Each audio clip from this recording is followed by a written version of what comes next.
Welcome to the sleep haunt. Tonight, we enter the graveyard, where silence is heavy, the wind whispers, and shadows wait just beyond the stones.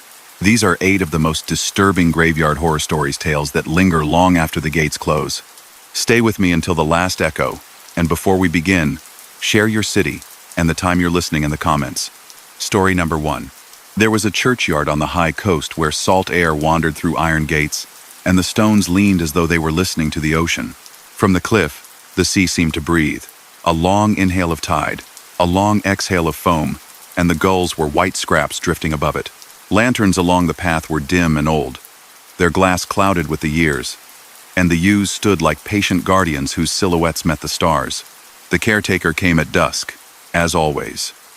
He moved with steady steps, a long coat at his calves, and a ring of keys that did not jingle, because he held them still.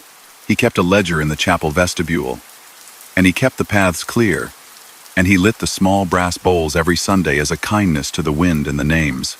His name was Evan, and the village knew that if a gate swung in a storm, Evan would be there before dawn to set it right. He did not fear the churchyard. He feared only neglect, lawns overgrown to the ankles, the slow fade of letters that had never been spoken aloud in years. The thought that silence might be mistaken for abandonment made him shiver more than any winter draft. So he polished the hinges with oil. He brushed pebbles off flat markers. He righted flowers that the night had pushed over. But one evening in late autumn, when the fog came in mild and full, Evan found something on the west path that the order of his chores did not explain. A candle burning on a grave that did not yet hold anyone. It was a new stone, freshly set, the carving crisp, the dates incomplete. It belonged to a family plot at the foot of the largest yew, and its inscription waited politely for the day the second line would be finished. On the stone, someone had placed a little white candle in a brass saucer, and it burned as if it had just been set. Its flame did not tremble in the open air. Evan looked around. No one was there. The path behind him was empty. The sea was breathing. The fog was a pale animal crouched against the cliff, thinking. He lifted the candle and felt the saucer cool beneath his fingers. No wax had spilled.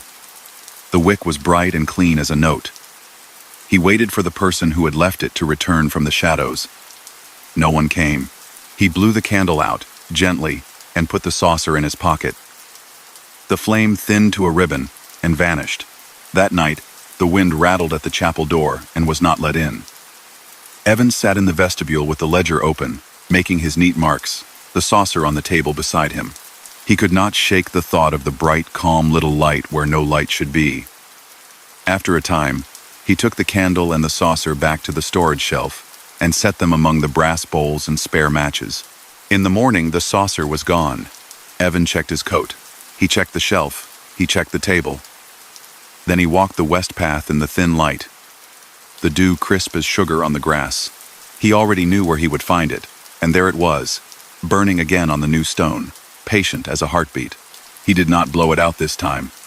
He brought a glass chimney and set it around the flame to keep it from the wind. He thought of children playing a trick, but the stone belonged to no child.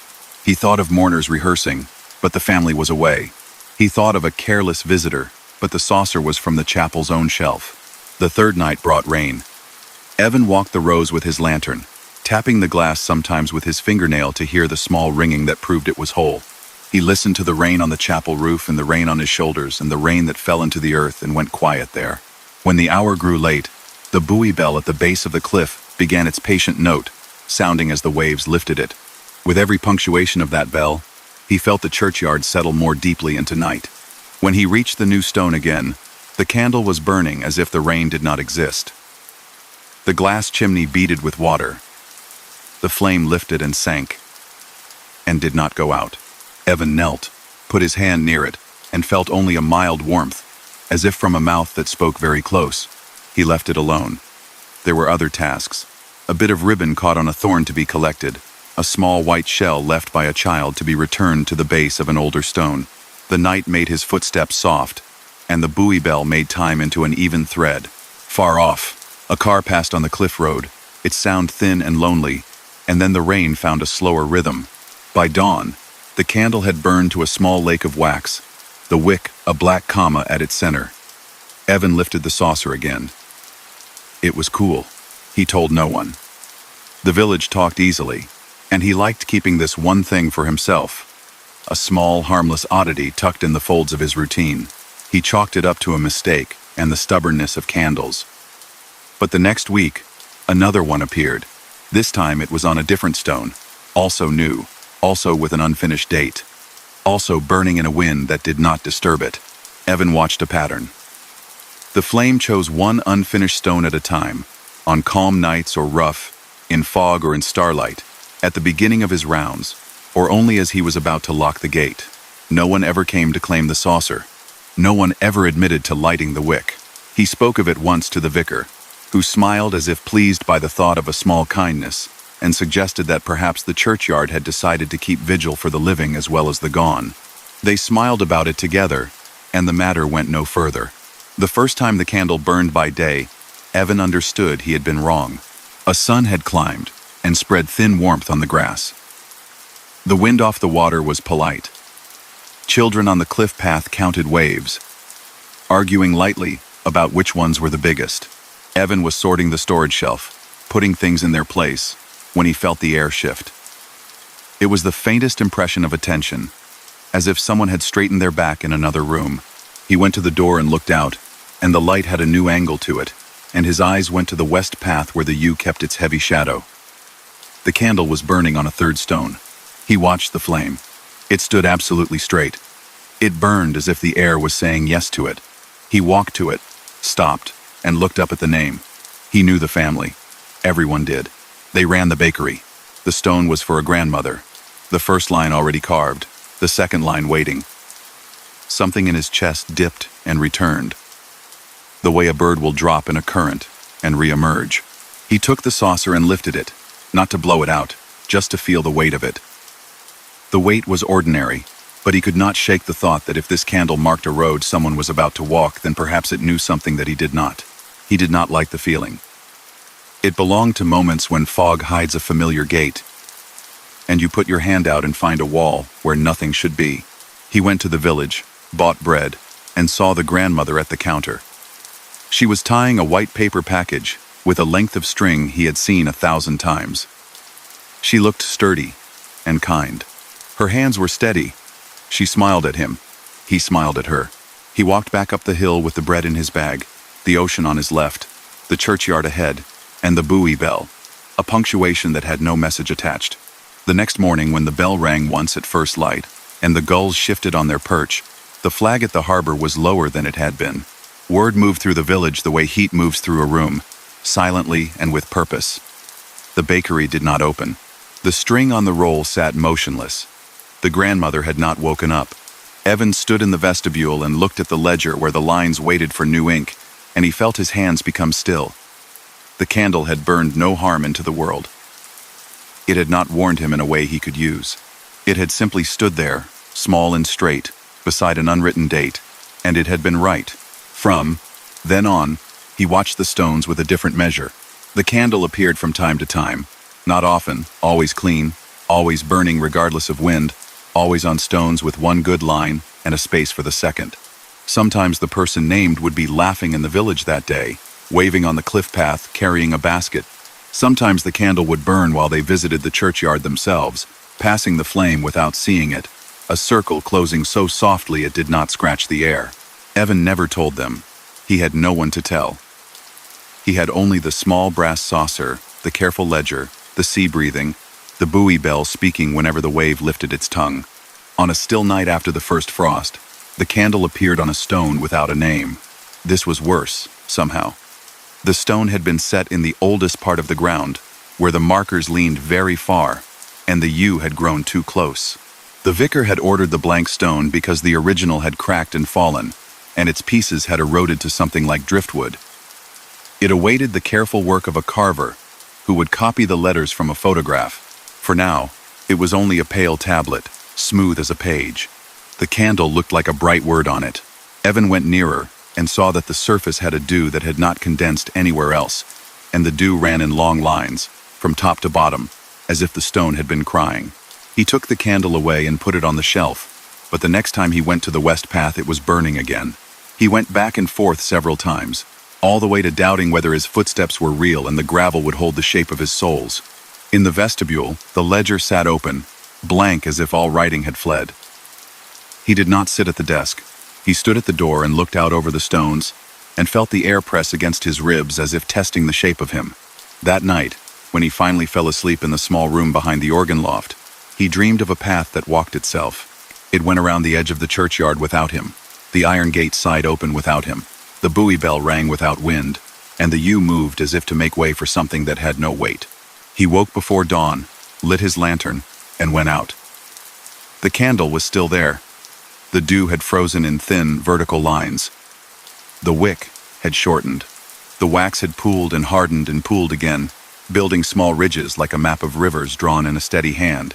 Evan knelt and touched the stone. It was cold enough to make his fingertip ache. And then, very slowly, the faintest outline of a letter appeared on it where his finger had been, as if the heat of his skin had persuaded something to reveal itself for a moment. The letter was the first of his name. He stood so quickly he knocked the saucer from the stone. The little candle fell and rolled a bit and imprinted a soft circle onto the frost. He waited for a feeling of dread to come and sit on his shoulder. It did not. Instead, a peculiar calm arrived, like a blanket laid over someone's knees by a careful hand. He picked up the candle, set it back, and watched the wick burn down another grain. He did not leave the churchyard that day. The village could manage its own steps.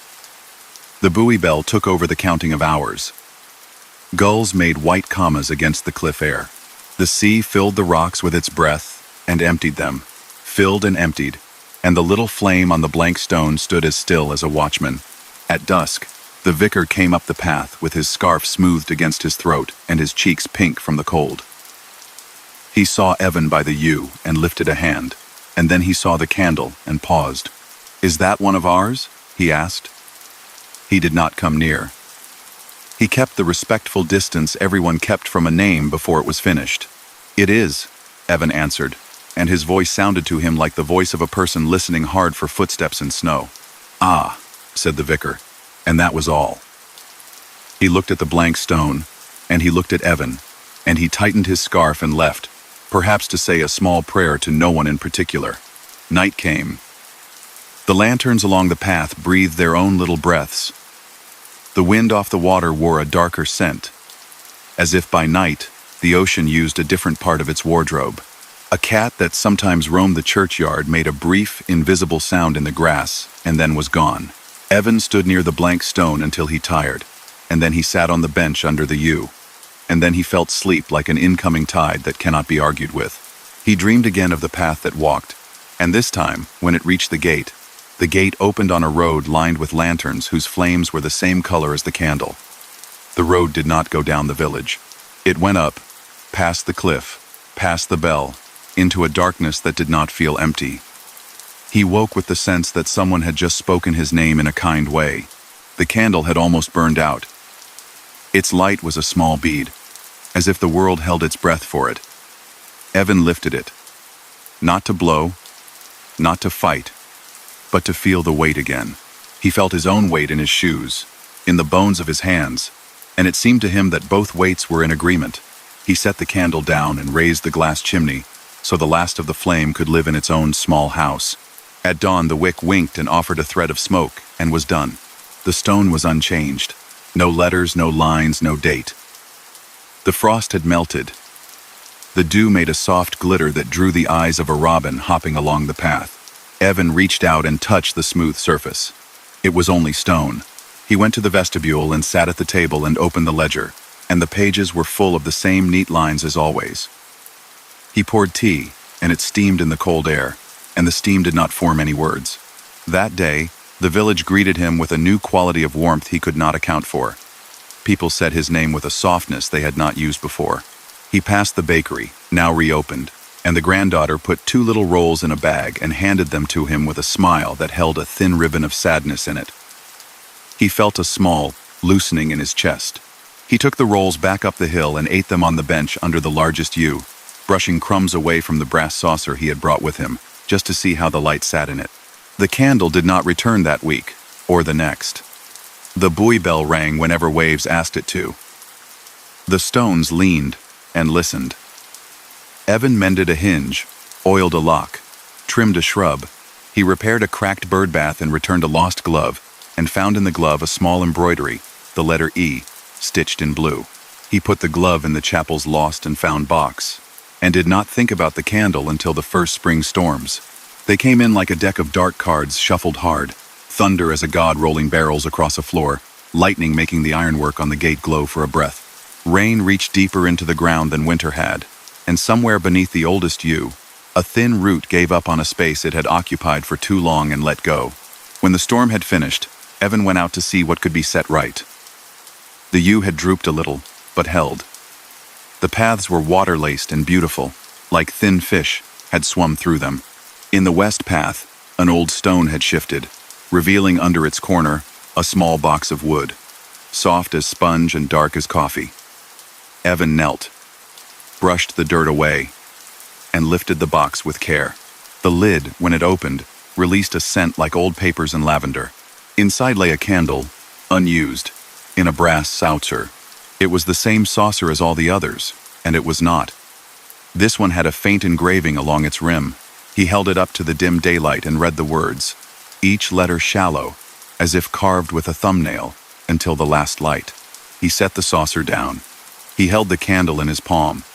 He had the clear idea that he had done this before, not in dream but in a time that was parallel to this one, and just a hand's breadth away. He carried the box inside, set it on the table, and went back for the stone, which he righted, pressing the earth back into firmness with his foot. That evening, he set the engraved saucer on the shelf, and he set the candle beside it. He did not light it. He walked the paths, listening to the bell, and for the first time in months, the candle did not appear anywhere. The night was quiet. The yews breathed. The sea did its steady work. The darkness was not hollow, just deep. When he slept, he dreamed of a ledger opened at the middle. The pages were blank, and then they were not. His name appeared, not written in ink, but pressed in, as if a fingertip had traced each curve and the paper had been persuaded to remember. Beside his name, a small drawing of a lantern with a chimney, and above that a line from the rim of a saucer, until the last light. He woke smiling. He did not know why. He put on his coat, picked up the keys that did not jingle, and stepped into the vestibule that was full of the smell of old wood and polish. The candle from the box sat on the shelf, and the morning light turned its wax pale as milk. He took it, and the saucer, and walked to the blank stone, which was no longer blank.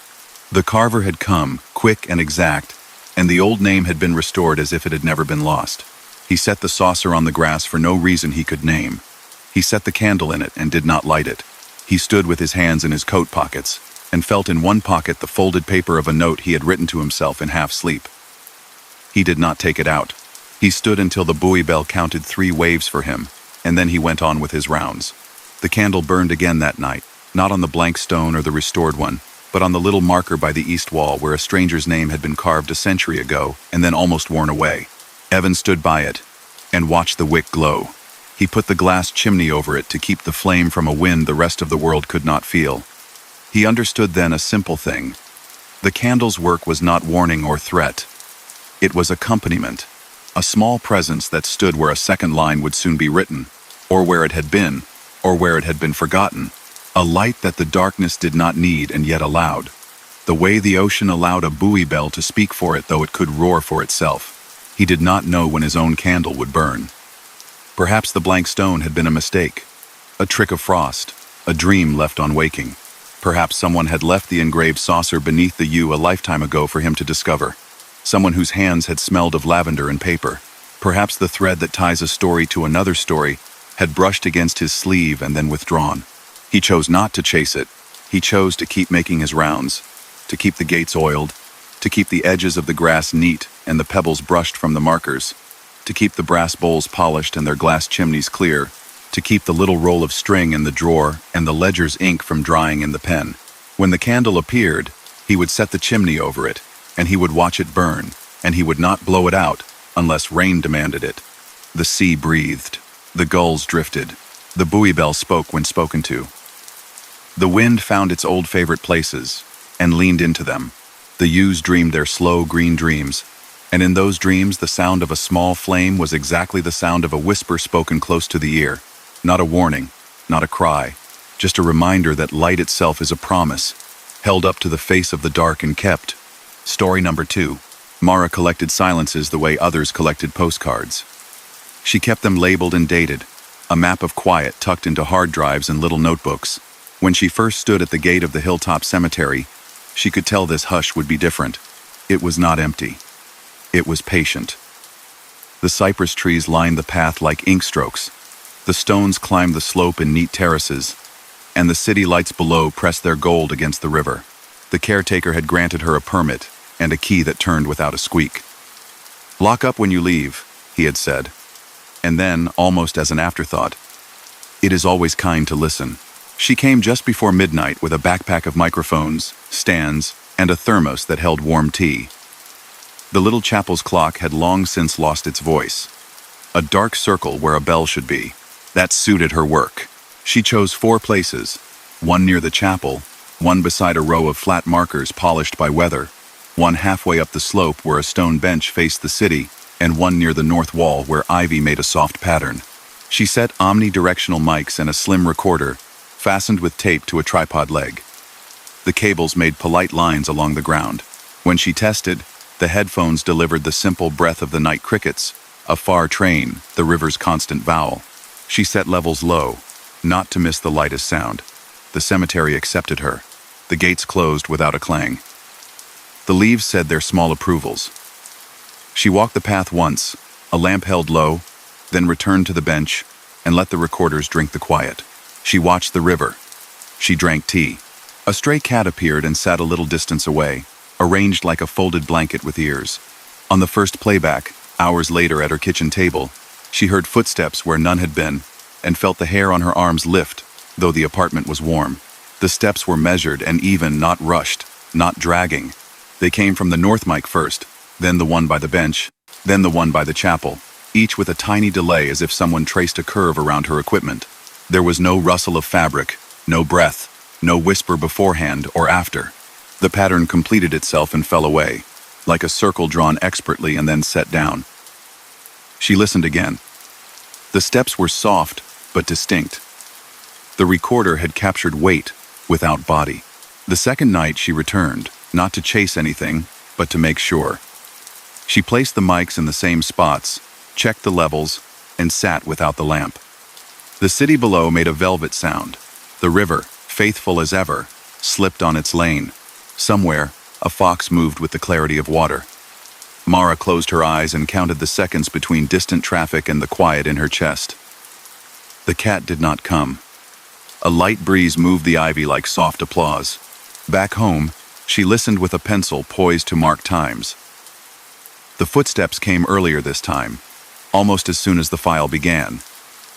North, bench, chapel, flat stones. The route was similar but not the same.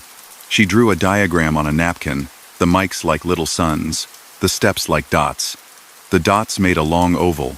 She laid a second napkin on top and traced it again, and the oval tilted. And in that tilt she thought she saw a key shape, the kind that turns without complaint. She returned in daylight to study the ground. The grass was undisturbed. The gravel held only her own soles from setting equipment. The bench was warm from the morning sun, and the ivy collected a few small birds that pretended not to be there. A grounds map posted by the gate showed rows and sections, ornate names, a few plots marked vacant by careful cross-hatching. The north wall had been mended in 3 places. The stonework was smoother there, as if the wall had a new thought under an old face. The third night, Mara brought a small metronome and a separate recorder. She set the metronome on the bench and let it tick into the air for 10 minutes, then stopped it. When she listened to the result, her pencil did not touch the napkin. The ticks came back to her with a faint answer after each one, just a ghost of a click, never the same delay twice. It was not a building echo. The cemetery didn't hold sound the way a stairwell does. It felt like an answer, soft, considerate, as if the night did not want to interrupt but also did not want to be rude. She slowed the metronome. Tick. A breath later. A whisper click. She sped it up, and the reply declined politely. as if the space had its own preferred tempo and would not be hurried. When she overlaid the second file, the footsteps fell precisely on the gentle replies, as if the walking and the answering were in agreement. "You want company," she said to herself without meaning to. The word felt odd in her mouth when she was alone, but it was not wrong. On the fourth night, she left one microphone just inside the chapel doorway. Its wooden floor had a soft give. The air smelled faintly of dust, warmed by many summers. A stone angel stood by a table, and a ledger lay open with a page turned back to spare the binding. She felt watched but not scrutinized, held in a gaze without eyes. She stepped back out, closed the door with care, and set her lamp low again. Listening later, she found something new. On the chapel mic, under the length of the recording like a firm thread, was the smallest sustained tone. It sat in the mix like a horizon. It wasn't mechanical, no hum, no buzz. It was closer to a human voice holding a vowel at the edge of hearing, a tone that would never tire. Sometimes it shifted a fraction when the footsteps passed, as if to make room for them. Sometimes it thickened as though a hand had been placed on a piano string to stop a resonance that someone else could not bear to hear. She printed a spectrogram and taped it to the wall. The patterns at the top train, fox, leaves made filigree. The long line at the bottom was calm. The steps were commas. A phrase began to appear that was not a phrase in any language, a rhythm without syllables, a reading without words. Mara kept her life in order. In the mornings, she sorted files and tagged them with practical names. She made coffee. She answered emails with yes, no, later. But at night her shoes went of their own accord to the gate, and her hands knew the weight of the key. She learned the familiar squeaks of her own stands. She learned to move the cable loop across the path without a scrape. She stopped talking to herself out loud, and started thinking in the tone of the chapel's long note, which was not a sentence but a companionship. There were rules. She discovered them by trying. If she spoke a name aloud near the north wall, the footsteps would pause their circle, as if in courtesy, then continue with a slight adjustment so the bench mic caught them half a second later than before. If she put a coin on the bench and did not take it away at the end of the night, the coin would be warm in the morning and imprinted with a faint cross-hatching that matched the gate's ironwork. If she put the metronome on the gravel, the tiny answer clicks would move away from it, like birds making room. If she apologized for no reason, which she did once, without realizing why, the long chapel tone deepened for a moment and then resumed. The way a person's breath changes when they are relieved. On the seventh night, a light rain began, a quiet, soaking rain that softened edges. Mara almost packed up, but the rain did not object to electronics beneath umbrellas and small covers made from clear plastic. She sheltered the equipment and sat on the bench anyway, dampness creeping up the edge of her coat. The click of the metronome became a soft heartbeat against the patter. She closed her eyes, not from fear but from a sense that the dark had become more articulate when not watched. In that file she heard voices for the first time, not words, not even the shapes of words, just a different texture of breath, a kind of mutual attention. The steps did not change. The long tone was steady, but beneath them both the air carried the feeling of a reader joined by a listener, and of that listener joined by someone else. She lifted the headphones to be sure it wasn't a heater, a truck, a trick of the building outside. It stayed. It belonged to the cemetery alone. The next day she visited the archives at the city office, a beige building with strict blinds and friendly clerks who liked reasons. She asked for old maps of the cemetery, and one of the clerks brought a folio with pages that might have been made from pressed wings. The earliest plan showed a slender path that no longer existed, curving from the north wall to the chapel door in a long, elegant loop. It passed precisely between the locations where her mics now listened. Someone had erased the path in a later drawing, a cut made to simplify maintenance perhaps, or to make room for a cluster of new stones. The map's legend named the loop "The Quiet Road." She returned at twilight with this phrase in her pocket and spoke it once near the north wall. The answering click came closer than ever, not in her ears, but at her back. The way you can feel warmth approach. She did not turn. She let the air do what it was going to do. The city below blinked its customary signals. The river went on. The ivy kept its secrets. On a clear, still night a week later, she tried something that had been edging at her thoughts since the first playback. She brought a small speaker and, after recording an hour of the cemetery's own quiet, She played it back into the space at a barely audible volume. It felt risky and obvious. It felt like letting someone hear their own voice on a phone and see what they thought of it. The response was not sudden. It was a lowering of shoulders she could not see. The footsteps that night walked the long loop only once, then paused in front of the chapel door for the length of a held breath. The tone in the doorway thickened the tiniest bit, like someone placing another book beneath a stack so it would stand more squarely. The speaker developed a quirk after that visit. Whether on her desk or in her bag, it would click twice at noon on its own, as if checking in. She smiled the first day it happened, was startled the second, and then stopped being startled. She told no one. What would there be to tell? That a place enjoyed hearing itself? That a path not drawn on ground still knew its curve? Mara began to walk the loop in the day without equipment, not to test anything, just to be in step with the shape the quiet favored. She passed names that had been smooth for decades, and names cut last season, a stack of times laid one on another. She counted 10 cypress on the left and 9 on the right.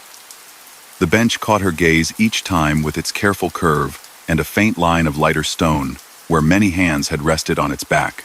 In the ivy, she found a small metal plaque she hadn't noticed, just an inch across, fixed to the wall with 2 old nails. It read simply, "Listen." She did. At dusk, when people who had wandered in with their cameras and their conversations drifted away, she sat and listened until the city reduced itself to a low ribbon. She listened until the cat came and tucked its paws and forgot to be wary. She listened until the chapel door's tone felt like the edge of a lake where the air is cooler and the skin knows it. Then she went home and placed the recordings where they belonged and slept. Restlessness arrived like a change in weather you can feel in your knees. The tracks began to vary in a way that made Mara anxious when she couldn't explain why. The steps overlapped once, 2 sets, not in pursuit, not side by side, but crossing at the mid-slope as if one had paused to let the other pass. Then there was a night with no steps, only the tone, which took up the whole file like a blanket laid over words. She stayed away for 2 days after that, concerned that she might have asked too much of the quiet. On the day she returned, the caretaker was sweeping fallen petals near the gate. He was older than she'd first thought, with a way of standing that suggested he knew where to place his weight in wind. He looked up, saw her key, and nodded. He did not ask questions, which she appreciated. He only said, as if it were the weather, "They put the new clock in the chapel next week. It will be nice to hear the hour." Her chest tightened. The long tone would change. Maybe it would be masked, pushed from the doorway by brass striking. That evening, she set only one mic by the bench and sat without the metronome or the speaker. The sky went a deep blue that tasted like metal. The city was a scattered necklace. The river glowed in its own mild way. She closed her eyes and thought of the old map's slender loop. The footsteps came, and this time they did not circle. They approached the bench and stopped beside her left shoe. The breath she held in her throat came out as a quiet laugh that had nothing to do with humor. She did not look. She did not speak. The air grew cooler along her ankle, as if shade had found her in the open. After a while, the steps moved on, once, twice, slow, and then paused near the chapel as they had the night she played the cemetery to itself. "Hello," she said softly, into no one, and to all of it. The next morning, she woke before her alarm to the soft double click from the small speaker, and a third click that might have been a glitch or might have been a reply from whatever she had answered the night before. She decided not to decide. She made tea and looked out her window at roofs and laundry lines and a strip of river she could not usually see, but that now reflected a kind of late summer brightness that took its time to fade. When the clock was installed, the hour bell rang, not too loud, and it rang on time. The long tone at the chapel door thinned and shifted up, making room with an elegance that made her want to say thank you to a carpenter she had never met. The footsteps fell back into their long loop, as if the place had chosen a compromise and liked it. Sometimes the loop tightened, sometimes loosened, but it was always there. In the cold, the tone was clearer. In heat, it softened. In rain, it enlarged and then settled. One late winter night, a fog came up from the river, thick enough that the city's necklace was gone, and Mara's lamp made a small island around the bench. The ivy received the damp with gratitude. The cypress stood like sketched columns. Sounds traveled oddly, edges blunted, middles oddly near. She did not set any mics. She sat and let the fog do the listening. After a long time, a single step sounded in front of the bench, and another. And when she glanced down, she saw the cat, outlined by droplets, ears, dark triangles. It chose her lap and settled in, the first weight she had felt on it. The step that was not the cat lined itself with that small purr and seemed to adjust its own speed accordingly, as if the two sounds agreed on comfort. In the spring, a row of new saplings appeared along the north wall. Young trees the color of tea. Between them, the ivy lifted a little, as if standing on tiptoes. A new family of names took up residence near the east path, and she watched visitors teach children to whisper without being stern about it. The clock in the chapel learned the season, and sometimes made a smaller sound at the half hour, a shy note, like clearing a throat. For a while, Mara considered moving away. The pull of the loop was peculiar. She worried that her attention was not a gift, but a knot. She booked a week in a town by other water, took the little speaker because it had become a habit, and tried to sleep without the chapel tone underlining the night. On the second evening, the speaker clicked twice at noon by the local church, and the jetty stones found a rhythm that wasn't waves. She laughed at herself, and let the different quiet be itself. When she came back, the cemetery received her with the exact sound the wind makes when it recognizes someone's coat. On the last night she recorded before her project's deadline, she decided to do one thing she had never done: sit on the bench and listen to nothing she could capture. She left the equipment in her bag, kept the lamp off, put her hands flat on the stone. The cat did not come. The city lay down. The river wrote its long sentence. The clock struck the hour and then stood aside. The footsteps came and stood again close enough for her to feel the difference in temperature at her knee. She did not gasp or plan. She only let that feeling be next to her. In that company, a memory surfaced that did not feel like hers. It did not play like a film or come with precise frames. It was a weight of cloth on shoulders, a familiar knot in a scarf, a habit of counting the cypress by touching a loop of keys so they would not make noise. It was a route from gate to chapel, to bench to north wall and back, and the knowledge that if a small thing, coin, ribbon, note was left behind, morning could return it to whomever had meant to carry it home. The feeling lasted as long as it took for fog to become dew, then ebbed like a tide that had reached as far as it could. She whispered, "Thank you," and rose. The steps drew back a pace, leaving a pocket of warm air where her knees had been. The long tone under the chapel door held steady, and then, for the smallest part of a second, widened and admitted more light, though no light was there to come in. She felt it the way one feels standing in a doorway when someone opens a window in another room. A path that had not been walked in a while had been walked. The place knew it, and so did she. Mara locked the gate and held the key for a moment longer than she needed to, thinking how turning a small thing can open large spaces.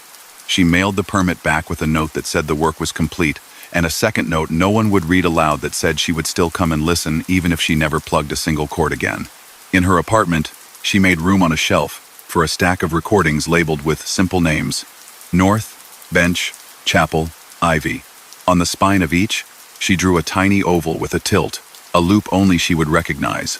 Sometimes, at noon, the small speaker clicked twice, and then was quiet. Once, on a mild afternoon, it clicked once more, faint as a memory. She looked up from her desk and out the window to where a line of clouds held themselves above the city with the kind of poise that makes a person want to stand straighter. The quiet she had collected did not behave in ordinary ways in its new home. In the middle of a busy day, it would stretch itself and lie down across the room. At night, it would slip under the door and sit in the hall so her neighbors could sleep more deeply. The spectrograms made on her wall became less like weather maps and more like portraits. She could see, in the patterns, the outline of a bench, a door, a path once drawn, and drawn again by sound alone. If she dreamed, she did not remember. She woke with the sense that something had been set in order that did not need explanation. Her steps in the morning matched the rhythm the cemetery liked. Her hands knew where to put things. The clock in the chapel sounded over the river if the wind traveled just right, not loud enough to claim her, only enough to say a place she had listened to was still there, and listening back. Story number 3. Noor preferred paper that made a sound when it moved, a leaf-soft whisper that promised it would remember what touched it. She worked with sheets the size of windows, rice paper pale as fog and tougher than it looked, a box of graphite blocks wrapped in tissue, and rolls of tape that came up without tearing fibers. She came to the city cemetery after dusk, because the stones did not glare then, and the air did not press so hard on her shoulders. The night lights along the museum district spilled a low gold over the iron fence, and turned the edges of the marble into a quiet glow. The roses at the gate had gone to hips, small ember-red lanterns along cold stems. Her permit said, "Preservation rubbings," a neat stamp and a date. The caretaker waved her in with a glove tucked in his belt, and a nod that meant, "You know your work." The chapel had a clock that didn't strike but kept time with hands that moved reliably, and on clear nights the glass in the face caught a thin star.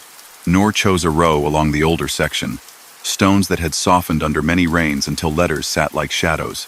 She knelt on a kneeling pad, brushed grit away with a soft brush, and taped the paper to the stone with care that would not lift lichen. The block of graphite sat warm in her palm. When she rubbed, the texture of the carving slowly rose, as if the paper were learning a face by touch. The first odd thing came on a name that had almost melted. A narrow family stone with an ivy border and an anchor no one had noticed in years. In the rubbing, the anchor shone crisp, and in the margin, where the paper overlapped a smooth part of stone, a tiny star appeared, a 5-point spark made in no stroke. Noor remembered making. She checked the original. No star, no scratch, nothing that could have suggested it. She chalked it up to pressure and coincidence, a quirk of her hand.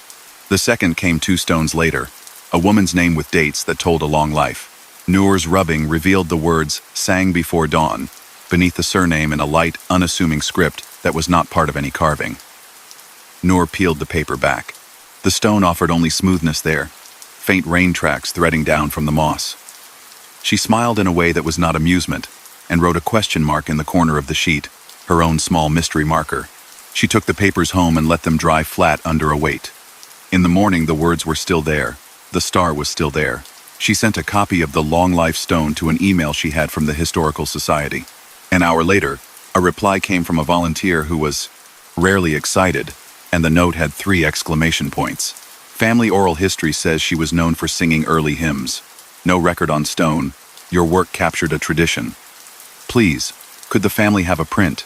Noor printed carefully, sleeved the original, and returned to the cemetery with her bag and her folded stool.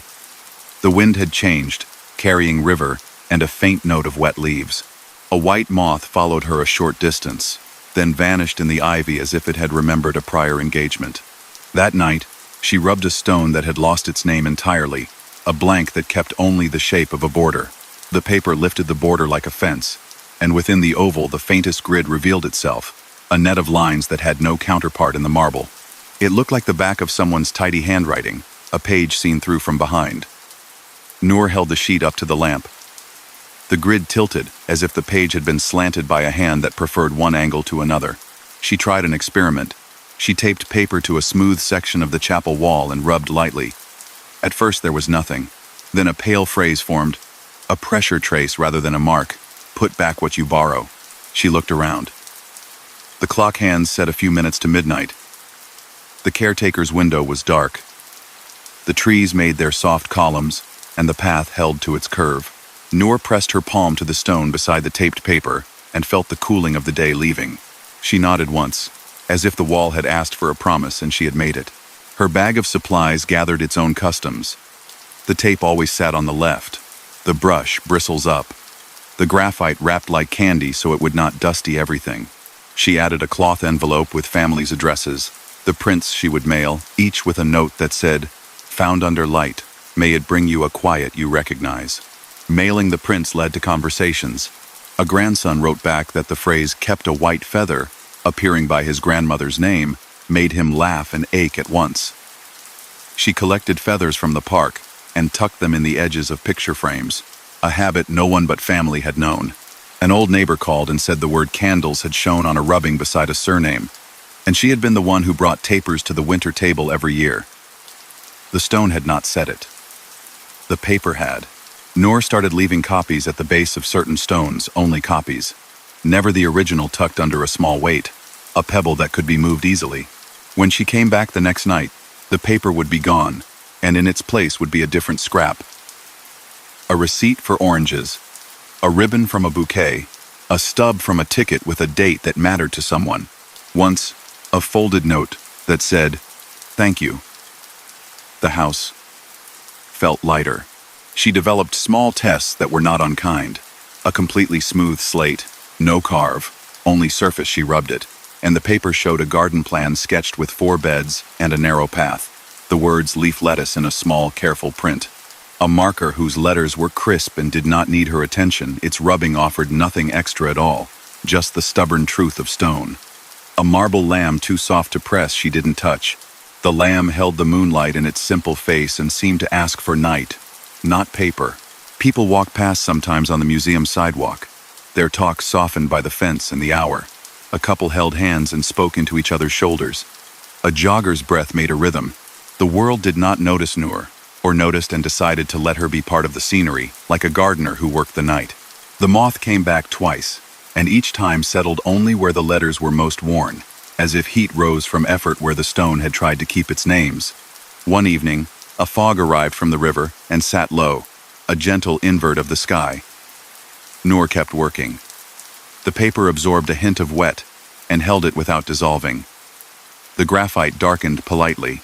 She took a rubbing of a narrow marker with a fern carved along one side. The fern came up beautifully. Along the bottom edge, where the stone met earth, a line appeared that had never been cut there. Not lost, only smoothed. On the page, the sentence was faint and sure, like a voice that did not depend on volume to be heard. Noor pressed the page to her chest for a moment. It was not a sad thing, not a frightening one. It felt like someone had tucked a shawl around her shoulders and said that the night did not have teeth, only depths. She began to see the rubbings in her studio in a new way. They lay flat, weighed at the corners. But sometimes, late, as she dozed in the chair by the window, she would hear the soft shush of paper lifting and settling, not drafts, but intention. In the morning, 2 sheets would have exchanged places, and the smudge of graphite along the margins would join to a line across the desk like a path drawn through fields. The caretaker found her in the morning once, as she left an envelope at the office with a list of prints she had mailed. He stood in the doorway and watched dust settle through a sunbeam. "Do they let you keep a copy?" he asked in a tone that said he had asked himself that about other things. "They seem to want me to," Noor answered, and realized the answer was true in more than one way. "Good," he said. "Stones forget. Paper, well, paper remembers out loud." She stared at him as if he had said something obvious and enormous. He smiled a little, like someone who liked the taste of that thought, and went back to his broom. It did not stay gentle. Riddles rarely do. Noor unfolded a rubbing one evening from a stone that had cracked and been repaired, an old name with an ampersand in elegant flourish between 2 lives. The page showed the flourish and, under it, like a shadow of a shadow, her own surname, thinner than any line she had ever pulled from a block of graphite. It had no date beside it, no letter to mark an initial, just the shape of her family name that had taken the long trip with her from another country and made a home here. She did not sleep well that night. She pictured a blank stone with no call to her, only a space waiting. The feeling was not doom, but it was a summons, and it tugged at a place just below her ribs. She set the rubbing on a shelf away from the others and turned it face down. The room grew quieter for that small action, the way a conversation does when someone agrees to pause. In the morning, she went to the cemetery early, a time she had avoided out of habit. The light was smaller then, not yet widened by noon. A man stood by a row of new plots, a thin roll of paper in his hand, a pencil behind one ear. He wore a jacket with chalk on it. He looked like someone who wrote letters for a living, the kind of letters that are large and belong to signs. He saw her and lifted the roll, a gesture that was both greeting and acknowledgement of a trade. "You work at night," he said. "I work in the morning. Between us, they have company." He gently tapped a stone that had been placed but not carved. "Names take breath," he said quietly. "I draw them in so the stone can hold without squeezing," she asked before she knew she would. "Can they trade breath?" Between stones? He nodded toward the rows. They do what they need. We just try not to make it harder. He moved on, his pencil behind his ear saying he meant to mark something later and would not forget. Noor walked the path, hands in pockets, feeling every place in her coat where graphite had left a soft stain. She did not go to the blank stone she feared would know her. She went to the chapel wall instead and pressed both palms flat and waited. "Put back what you borrow," the memory of the wall said again. That night she took the rubbing with her name printed thin as whisper and brought it back. She did not lay it at any stone. She slipped it under the chapel door with the corner peeking out like a bookmark. The clock hands passed the hour. She walked the oldest path, counted the rose hips, kept away from the new plots. When she returned at the end of her round, the page had been pulled through, and on the threshold lay a different sheet entirely. A rubbing of the smooth slate she had never made, edges taped in a way that wasn't hers, the surface carrying a sentence that sat calmly like a cup on a table. "Hold what you hold. Do not mark it." She kept that note. She framed it and put it above her work table, as if it were a rule posted in a shop. When the moth came again, it settled on the frame and rested there, wings flat, a small white comma above an instruction. Time did what it does. Leaves turned and fell. The iron fence grew cold under the hand, then warmer again. The museum district mounted a show that kept late hours, and sometimes soft music drifted across the sidewalk without ever growing loud. Noor kept rubbing. The stones offered their particular truths. A loom carved on one, the faint curl of a book spine on another, a border that in graphite became almost lace. In the margins, as if the stones breathed through the paper, messages appeared that were never unkind and never trivial. "Bring time," said one under a surname known for broad shoulders. "Not in winter," said another, near a date that had always been spoken around.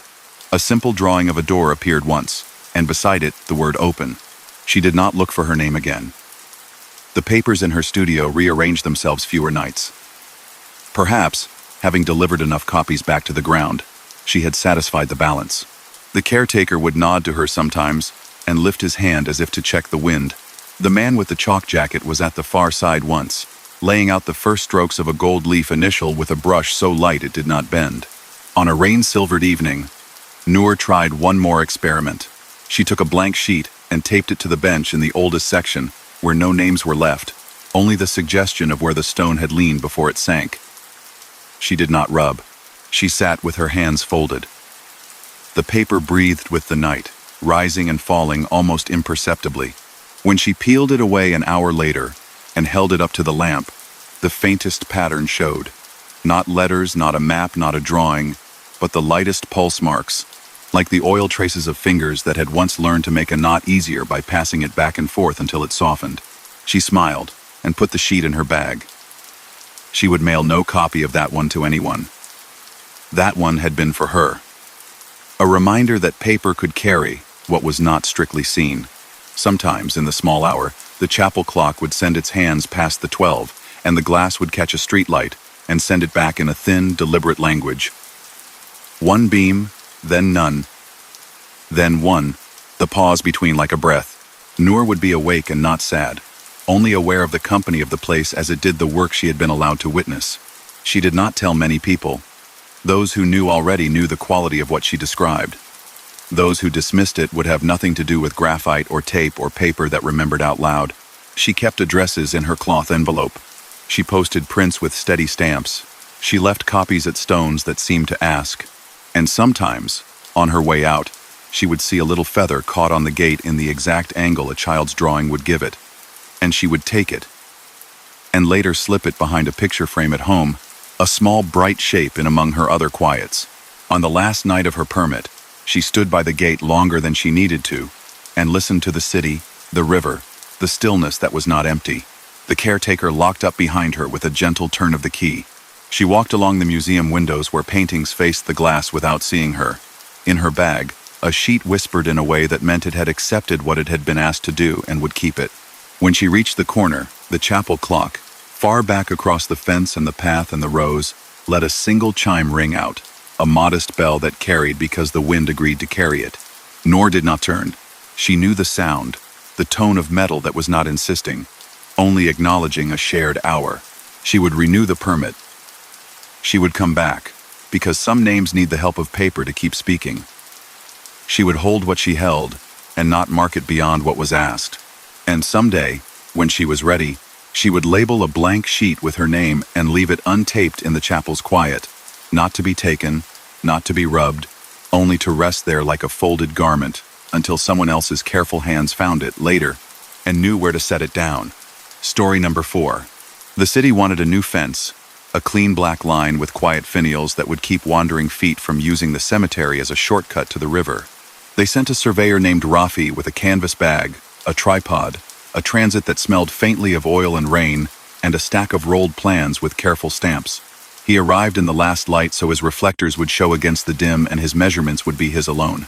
The caretaker unlocked the service gate and said only, "The ground remembers more than paper does," and left him to his work. Rafi liked lines that behaved, angles that met where they were told. He set the tripod near the chapel and tightened each leg with a practiced hand. The chapel clock had a face but not a voice. Its hands moved like polite guests. He leveled the bubble, snapped the instrument into place, and turned slowly until sight met rod, rod met sight. A mild wind combed the cypress. The city lights below stitched a low seam across the river. The first sweep of points went well. He marked coordinates, pressed flags into soil, recorded bearings. When he moved to the north wall, the compass on his keyring said north with confidence, then drifted a degree, then 2, and returned as if embarrassed. He set it aside. The instrument on the tripod did not blush. It gave him numbers he trusted. He walked the old boundary, shoes whispering on gravel, the bag snug against his hip. The fence had bowed over decades, iron remembering storms, a vine tugging where it found purchase. He marked where new posts would go. He hummed the tune that came when he worked alone, something old he could never name. When he paused to drink, he found a small metal plaque fixed low on the wall between ivy leaves. It read simply, "Listen." He smiled without meaning to, as if it had said his name. The second pass began at full dark. The transit's tiny light made a clean green dot, and his prism caught it without fuss. He worked by routine, field book open, pencil laid across the crease, breath steady. At point 12, the sight line drifted half an inch to the left, though he had not moved. He adjusted his stance and tried again. The beam wobbled once, corrected itself, and then, for the rest of the night, every distance across the oldest section measured longer by the thickness of a thumb than the map said it should. He chalked it up to settling, to frost and heat, to time's accumulation. He noted each stray thumb on his pad and drew arrows to remind himself later. As he packed to go, he found a child's marble by the path, a glass sphere with a teal ribbon inside. He rolled it on the flagstones near the gate to see how true the surface was. The marble rolled downhill, paused, rolled a slow inch back toward his boot, and stopped against his sole with the softness of a greeting. He put it in his pocket and told himself it was a trick of the grade. He returned the next night because there was no other time on the schedule when the site would be empty. He brought extra string, longer stakes, and a coil of chalk line. He set a straight line from the west corner to the edge of the chapel, taut as a thought that will not be shaken. He walked along it, hand grazing the line. It should have been a perfect edge. Halfway, the string quivered, as if someone had plucked it with a fingernail. The sound was not high or low. It felt like pressure in the ear, a tone without note. He let go, and the string steadied. He looked left, where old stones leaned kindly, and right, where a bench looked toward the city. The bench had a lighter line along its back where many hands had rested. He checked the knots. They held. At the bench, he set a reflector and called over his shoulder to no one, "Stay." The wind moved leaves, as if considering a reply. He made the shot and wrote the numbers. The bench, the line, the chapel made a triangle his instructor would have applauded. He turned to collect the reflector and found the small metal plaque again, this time on the bench's back slat, an inch of brass attached with 2 old screws. "Listen," it said again, the letters softened by weather. He did not speak to signs. He worked, but he touched the plaque with the back of his knuckles the way one might greet a sleeping dog without waking it, and the air felt a fraction warmer for the gesture. The anomalies continued.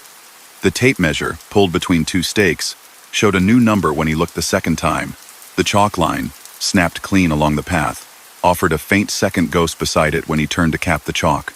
He chased none of it. He wrote everything down, turned lamps as he needed them, and drank his water. He returned the marble to the place he'd found it, and watched it sit as if it had learned patience. On the third night, the caretaker walked the perimeter with a flashlight that had a soft ring to it, as if lined with cloth. "You'll be moving the fence here?" he asked at the north wall. His light held low to keep shadows honest. "Out 3 feet, Rafi answered, pointing to his flags. "The wall leans. We want a straight run. The posts will square the corner." "Square all you like," the caretaker said, friendly as a chair pulled out for a guest.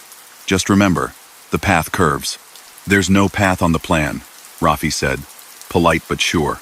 "It's the sort you can wear out with looking," the caretaker said and walked on. Rafi slept poorly. Angles filled his dreams, opening and closing like scissors. He woke with the feeling that he had been watched and found not lacking, but not entirely understood. He went back before sundown to see the ground in its full thought. The grass had a lighter trace along a long oval from the north wall to the chapel and back, as if feet had taught it to lay down differently there. He knelt and touched it. It was not flatter. It was not damp. It was just itself, a shallow imprint of decision. He made his case to the plan in pencil on a tracing sheet. What if the fence stepped outward at the old row of cedars to give the oval room? It would mean 2 extra posts, a bend where the drawing had not anticipated one, an expense line someone would underline. He folded the sheet into his bag without deciding. That night he built a rectangle of string around the oldest section, 4 corners true, diagonals matched within a breath. He stepped inside, stood in the shape he had made, and listened. The city murmured. The river went on. The string was a neat horizon at his knees. A breeze came through that did not move the leaves but tugged on the loop of his tape measure the way a child might test a sleeve. The tone again, not a note so much as a firm quiet, came from the chapel door. He took a coin from his pocket, an old one worn smooth, and set it on a stake cap to see if even that would keep still. The coin spun half-heartedly and lay down. A cat appeared 2 stones away, as cats do, unannounced and at ease. It blinked at him and stepped along the lighter oval in the grass with the confidence of someone walking their own hallway in the dark. "You have a root," he said, not to the cat and not to himself, but to whatever had worn the grass. Saying it made the air ease a fraction, like a knot that had been pulled slightly too tight and then breathed. He sent a note to his supervisor in the morning with the tracing attached. A small bend here, a modest courtesy to the site. He wrote the phrase, "Existing conditions require adjustment," and did not write what he had really meant. Something asked. While he waited for permission, he marked the new line on the ground with paint the color of sky. The paint looked wrong on grass, too bold, too sure. He rained a bit of water on it from his bottle to soften it. A moth flickered through the damp and settled briefly on the wet, then lifted away, leaving the faintest wings in the blue that would wash out by tomorrow. Approval came with conditions. Extra posts, yes, but keep the sightline clean. The city liked straightness. Rafi made the bend gentle enough that a person walking would feel the change but not stumble over it. The maintenance crew arrived with augers and care and set their holes where his flags told them to. When the first post went in, he felt the ground exhale. He did not say so. He checked the plumb and nodded. Near midnight, alone again, he walked the interior perimeter with a flashlight. The new posts made their rhythm. Between 2 of them, where he had pulled his string the night before, the air had that same thickened quiet that came from the chapel on windless nights. He paused, let the light fall to his boots, and waited. To his right, the bench listened to the city. To his left, the old stones stood with their names like shadows. A set of steps entered the oval just behind his shoulder and went the direction the cat had gone. They were not heavy or light. They were purposeful, like someone going to the door they always go to. They did not startle him. When they reached the bend, they did not stop. But they slowed just enough that he could see, in the corner of his eye, the way the grass seemed to accept the change and not argue it. In the morning, a child stood by the gate with a marble in his hand that matched the one Rafi had returned to the path earlier in the week. The child looked at the caretaker, then at Rafi.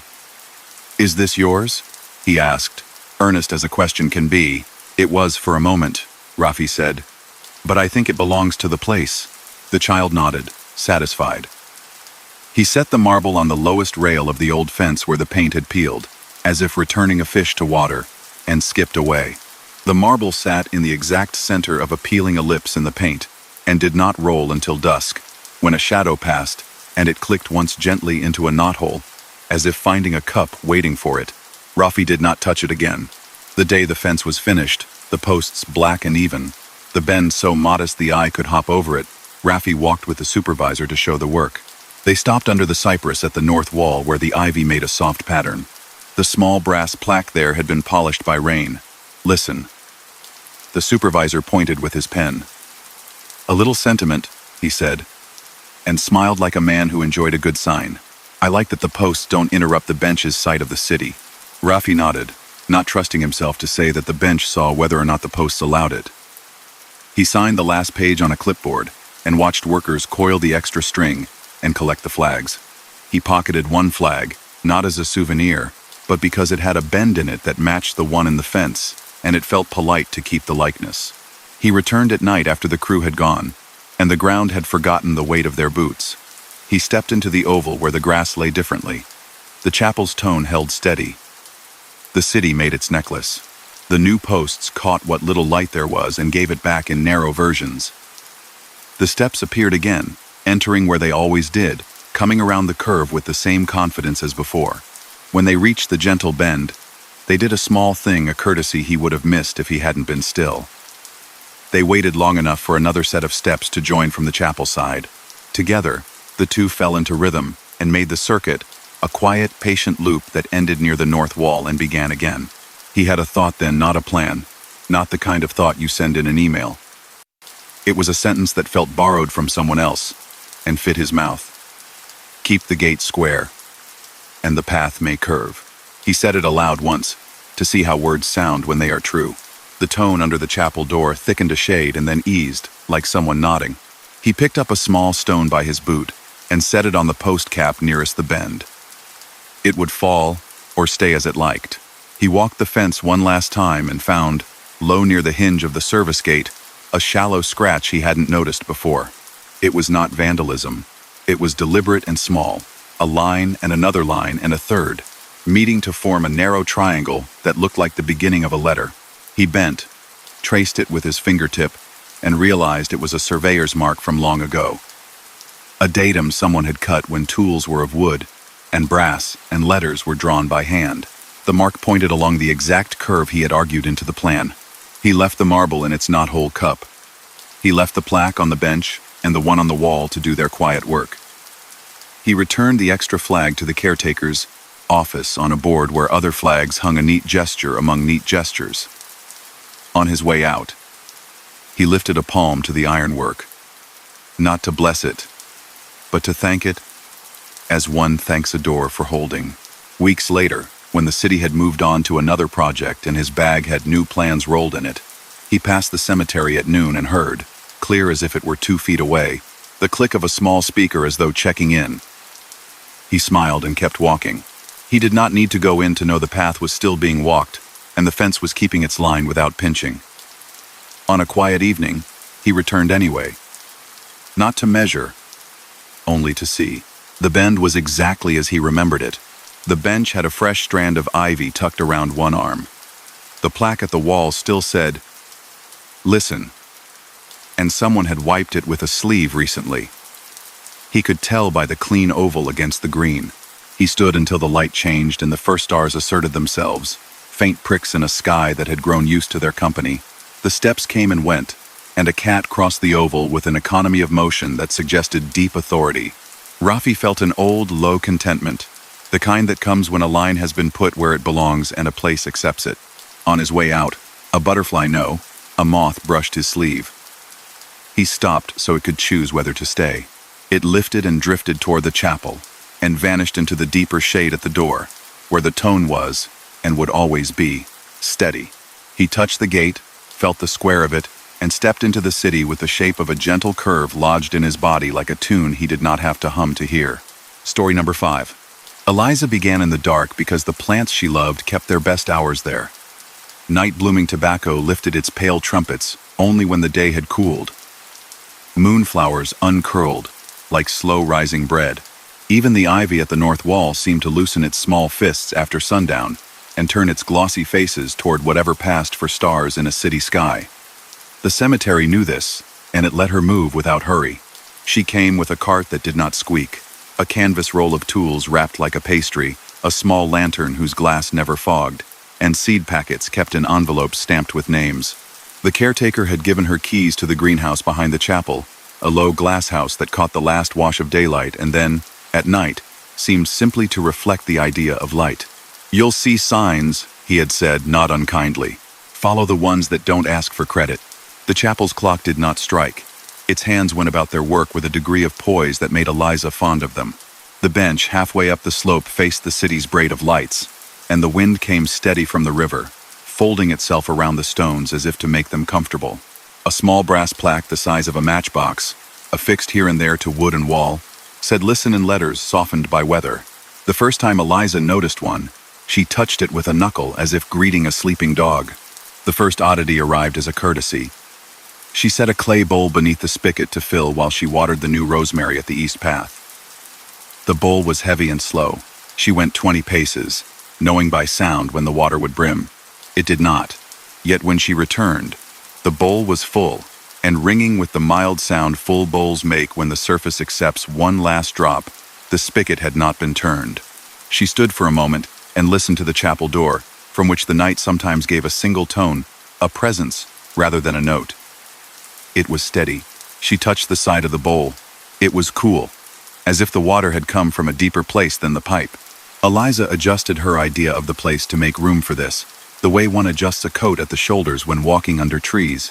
She watered the rosemary, which gave off a smell like strength, and set small stones to keep the soil from wandering. A cat, gray as chalk dust, flowed along the path and stopped beside her boot, as if the boot were part of the path it knew. It put a paw delicately on the hem of her trouser, then withdrew, as if saying, "There is a line here." The second odd thing had edges. She laid her pruning shears on the bench, while she checked the new fence posts to see if any plant had taken offense at their neatness.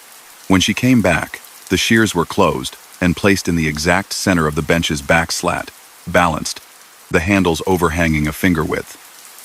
This was not the way she set tools down. She took them and weighed them in her palm. The spring within had not changed. The cat blinked at her as if to say that not everything that moves has legs. Her work was not to make things pretty so much as to keep them from being alone. She deadheaded the roses, which had gone to hip small red lights along their thorned stems. She cleared grass from the edges of stones so their names could be read without fingers losing their way. She set small thyme in the places that had always wanted it, along borders, at corners, where a palm could brush and come away scented. She did not plant foxglove in shade where it sulks, or peony too close to stone where it splashes mud in rain. She knew the habits of living things and did not argue with them. The greenhouse behind the chapel breathed in quiet intervals. On the long bench inside stood flats of seedlings, each with a thin wooden tag in a neat hand. A. Hawkins lavender. M. Servant sweet alyssum. J. Parexage. There were also unlabeled pots wildings, the caretaker called them, that had arrived in soil, as if from a memory of the ground. Eliza took careful note of them and where they preferred to be set. The greenhouse door had a latch she could work with a wrist twitch. Above it, on the frame, a small, almost invisible inscription had been cut with something no sharper than a key. "Put back what you borrow." That sentence, more than the plaque's listen, guided her hands. When she cut clean. And when she tied in bows a child could untie. She returned tools to their loops. She poured water back into the barrel if a plant had taken less than she'd brought. When a family came by day and left a ribbon, a handwritten note, a pine cone with a message scrawled in pencil and tucked beneath, she never moved it unless rain should. Then she moved it only as far as shelter required. On a windless night, Eliza lifted a ladder against the oldest yew to take the dead from its center so the living could breathe. From that height, she saw something she had not from the ground. The white night blooms she had set over weeks had made a pale ellipse around the oldest section. Not exact, but confident, an echo of a path she had not planned. It curved from the north wall to the chapel and back, a quiet road of petals. The new fence, which had been set with a gentle bend to accommodate some logic other than the plans, seemed to agree with the curve, as if the posts themselves listened. Her heart hopped once in her chest and then settled, as if it had nodded. She carried the ladder back down and left the U tidy as a thought combed with fingers. The cat stood in the ellipse and turned a circle, stepping only where the blooms were, and then Saturday, there were other threads. Someone, or something, returned small things to the places they belonged. A coin left on the bench to test if even coins moved was gone in the morning, and in its place lay a flat stone with an oval worn into it, the size of a thumbprint. A child's marble rolled to her boot each night, until she set a little cup under the fence rail for it, and then it rested there, as if content. A paper ribbon that had blown from a bouquet found its way into the greenhouse, its loop hooked without tearing on a peg where she kept twine. Eliza said thank you, not aloud, but by tidying the peg, as if someone else had tidied it first. One evening a family came late, with flowers held away, offerings are held, by stems, careful of thorns. Eliza kept to the shade, not to spook anyone with the sight of a person in a place dark enough to make a person seem like an idea. The family spoke quietly. They set their flowers in a jar. They stood with silence that seemed to Eliza like water standing in a clear glass. When they left, the jar leaned. She reached it in 3 steps, and steadied it, and noticed that under the jar, where no eye would see, someone had traced a ring. In the dust the exact size of the jar's base, a gentle instruction for next time. When the air turned crisp, she planted bulbs. In the greenhouse, she laid them out like constellations, and filled envelopes with careful handwriting so she would not forget. White tulips for the row, by the cypress, crocus at the base of the long stone that had surrendered its name, a scattering of snowdrops by the east gate because people come tired from that side and deserve cheering. One envelope had no tag and no bulbs, only powdery seed the color of paper. The packet said in a small hand she did not know, for what is almost gone. Eliza took that one to the oldest section where letters had thinned to shadows. She scratched shallow furrows with a stick and let the seeds slip down like whispering sand. She pressed them in with the flat of her palm and did not mark where they were because the envelope had not told her to. Nights later, a sweetness lifted from that ground, not strong, not showing off, just a honeyed thread that tied strangers to a moment. People who did not know why they slowing. People who had not meant to pause, pausing, a phone put down, a silence shared. Tiny white flowers appeared, low as a thought, a drift that followed the curve of the old path, and then sat where it had always sat near the north wall and near the bench and near the chapel door. Water behaved as if it recognized obligations. The barrel behind the greenhouse took rain in, as barrels do. But when it had been dry for a week, and nothing had fallen from the sky, Eliza found a line of damp along the path where the curve went. She touched the stone edge. It was cool. The damp was not standing water. It was more like breath on glass. She set a tin cup near a plot she knew had not been visited in a long time, because the grass there did not remember footsteps well. In the morning, the cup held an inch of water and a single small leaf shaped like an ear. On a night so still the city forgot to whisper for a time, Eliza pruned the hedge along the new fence. She had a habit of cutting with the rhythm of a poem she could not quite recall. At a certain place near the bend, the hedge resisted, its twigs dense. She eased them apart and found, woven in and held by the lightest of green threads, a little wreath of ivy and the thin, dry stem of a night-blooming flower from the oval path. Tucked into the wreath, a narrow strip of paper folded twice. She did not unfold it there. She put it in her pocket the way one puts a letter unread over the heart for a long time before opening it. At home, by the soft kitchen light, she unfolded the paper. It had only 3 words. Keep the curve. She had no power over fences. But she knew how weeds and wind can take a person's good intention and turn it into a tangle. And she knew she could keep the curve free of such discourtesy. She began to weed that oval with a light hand, pulling only what did not belong by nature or by asking. She trimmed nothing that had grown into the shape as if to greet it. The oval became clearer in her eye, not because the ground changed, but because she had chosen to see it. There were moments that asked for steadiness. A ladder foot slid a fraction on damp ground, and before she could shift her weight, something made a stillness under it, as if a hand had come up from beneath and said, "Here." The pruning shears clicked closed when she had not touched them, not in warning, but as if counting along. The lantern went out once without any wind at all, and when she opened its door, the faintest scent came out, like paper warmed by a shaft of Sunday. The greenhouse tags rearranged themselves one night. She had left them in neat rows. The lavender with the lavender, the sage with the sage. In the morning, a handful had moved. 3 alyssum into the old section flats, 2 rosemary into the east, 1 thyme set by itself with a tag that only said bench. She put them where they had asked to go. When she watered, the thyme gave back a scent like small laughter near the bench where people rested, often without knowing they needed to. A city crew came during one long afternoon and polished the chapel glass and made the clock face clear. They spoke kindly to the stone when they set their ladders. Eliza listened for the tone under the door that sometimes spread like a warm shawl, and it was there, and it did not seem to mind the work. That evening, the cat sat in front of the chapel and blinked at the new clarity as if approving a trimmed hedge. Once, fog from the river rolled up the hill and made a room from the world. The path disappeared until only the oval remained, brighter than the rest of the grass, as if it had learned to hold a little light for itself. Eliza walked it without lamp. She felt, in the softness of the air against her sleeves, the sense of someone pacing in time with her, not crowding, not far, just near enough that her steps found a better balance. A moth brushed her cheek and then rode its own path into the fog. When the fog lifted, dew had arranged itself along the bench's back into something that looked like breath marks, not words, not shapes.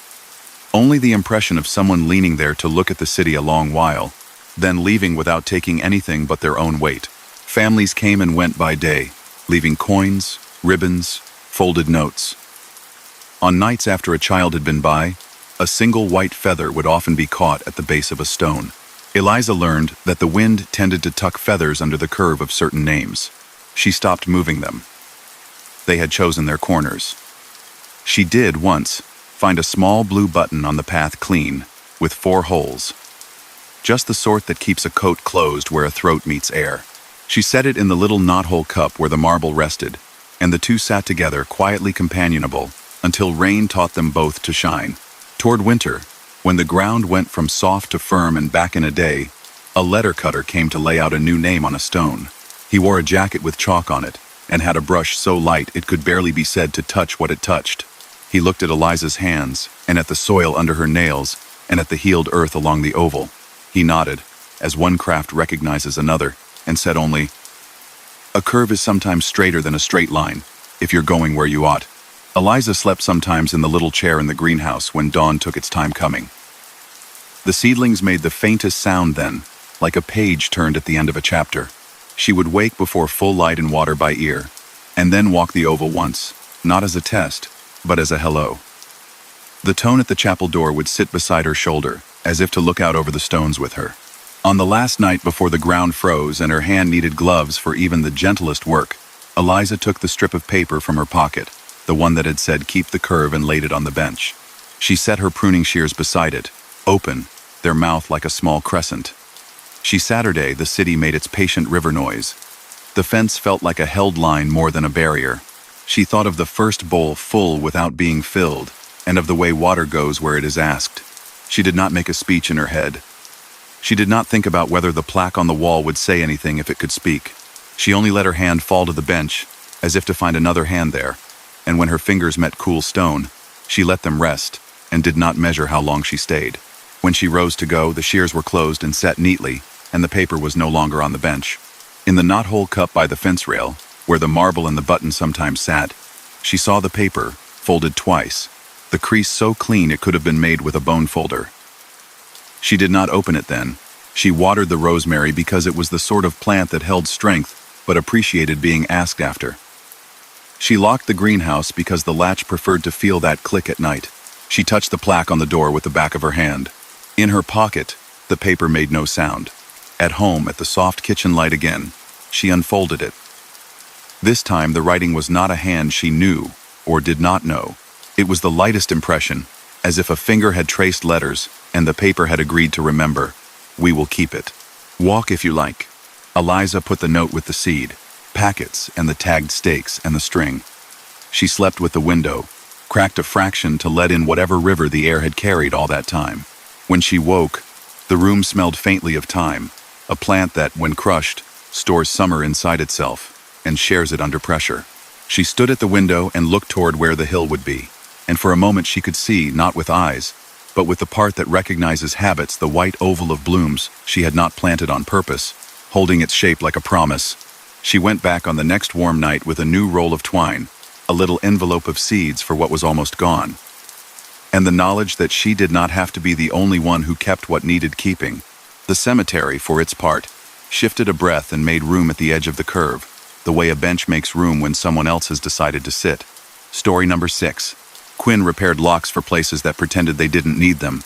Museums, chapels, old clubs that called their front doors entries. A lock is a conversation, their teacher had said years ago. It wants turning more than it wants force. Quinn preferred conversations at night, when hinges didn't feel stared at. The Hilltop Cemetery's gates had developed a habit of closing an inch shy and pausing there, as if uncertain. The caretaker handed over a canvas roll of small tools and a ring of keys that were older than Quinn by a margin that felt friendly and said, "The doors answer to their own names. Let them say them twice." The chapel's clock kept time without speaking.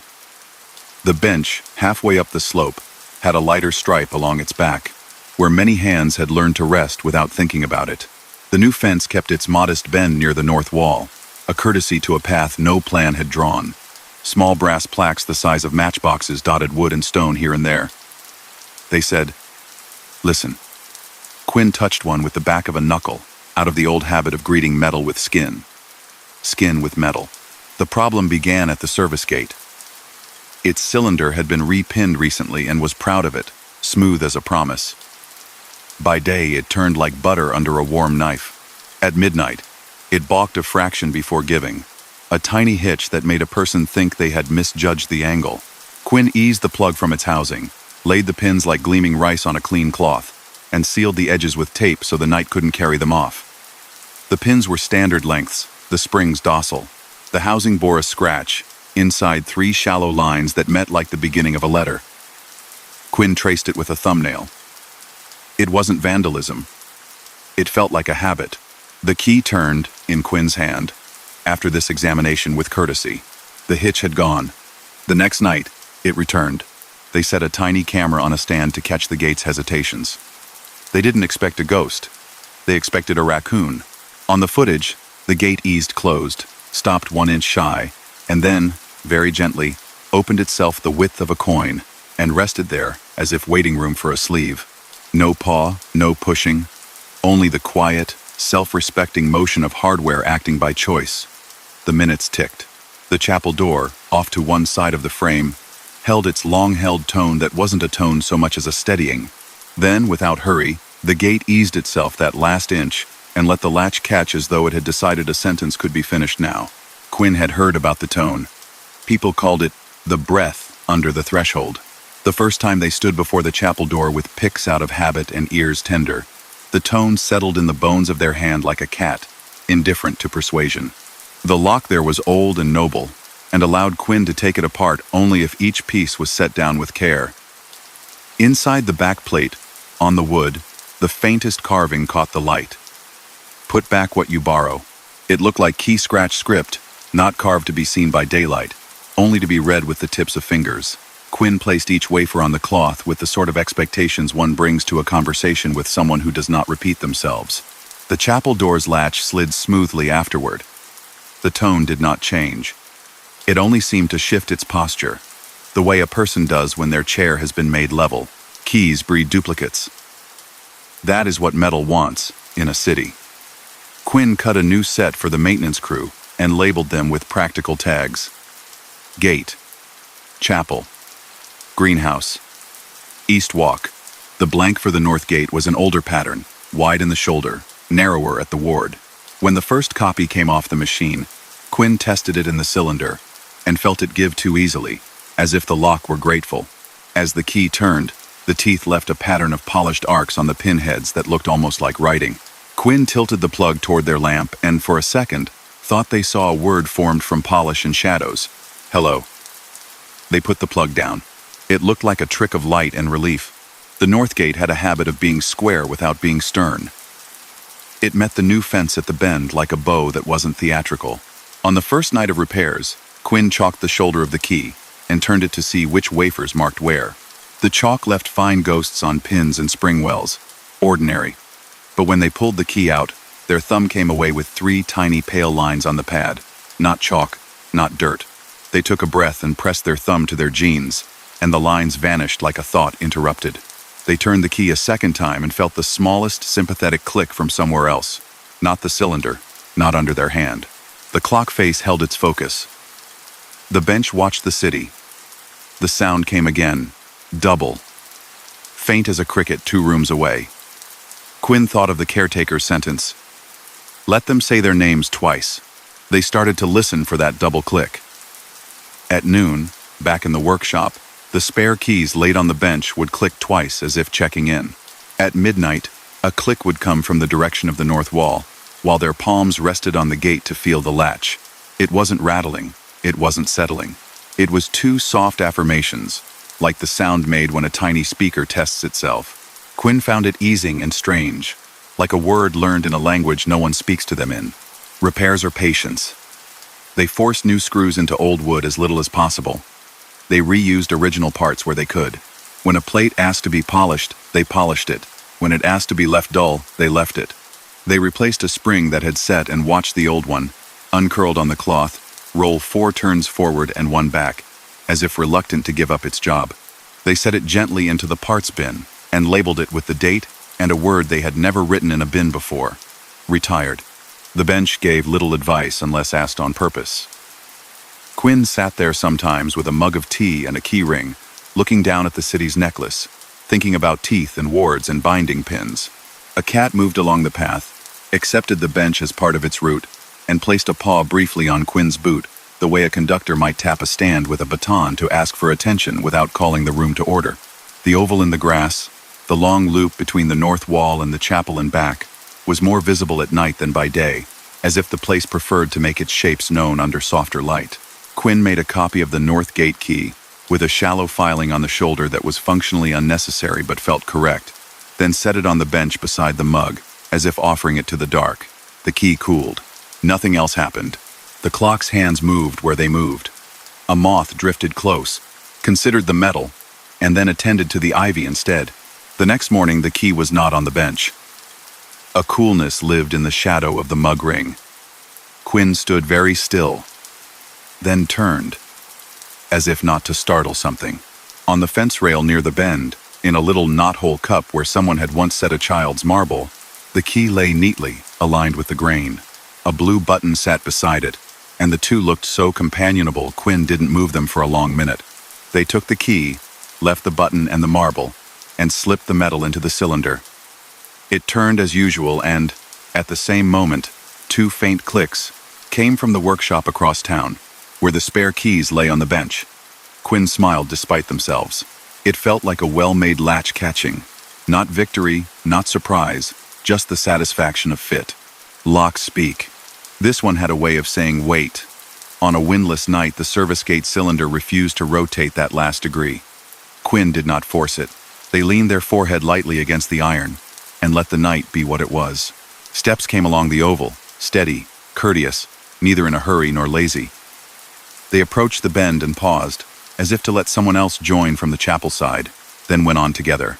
When the second set had passed, the cylinder finished its turn with a tiny sigh, as if relieved to have not been asked to interrupt.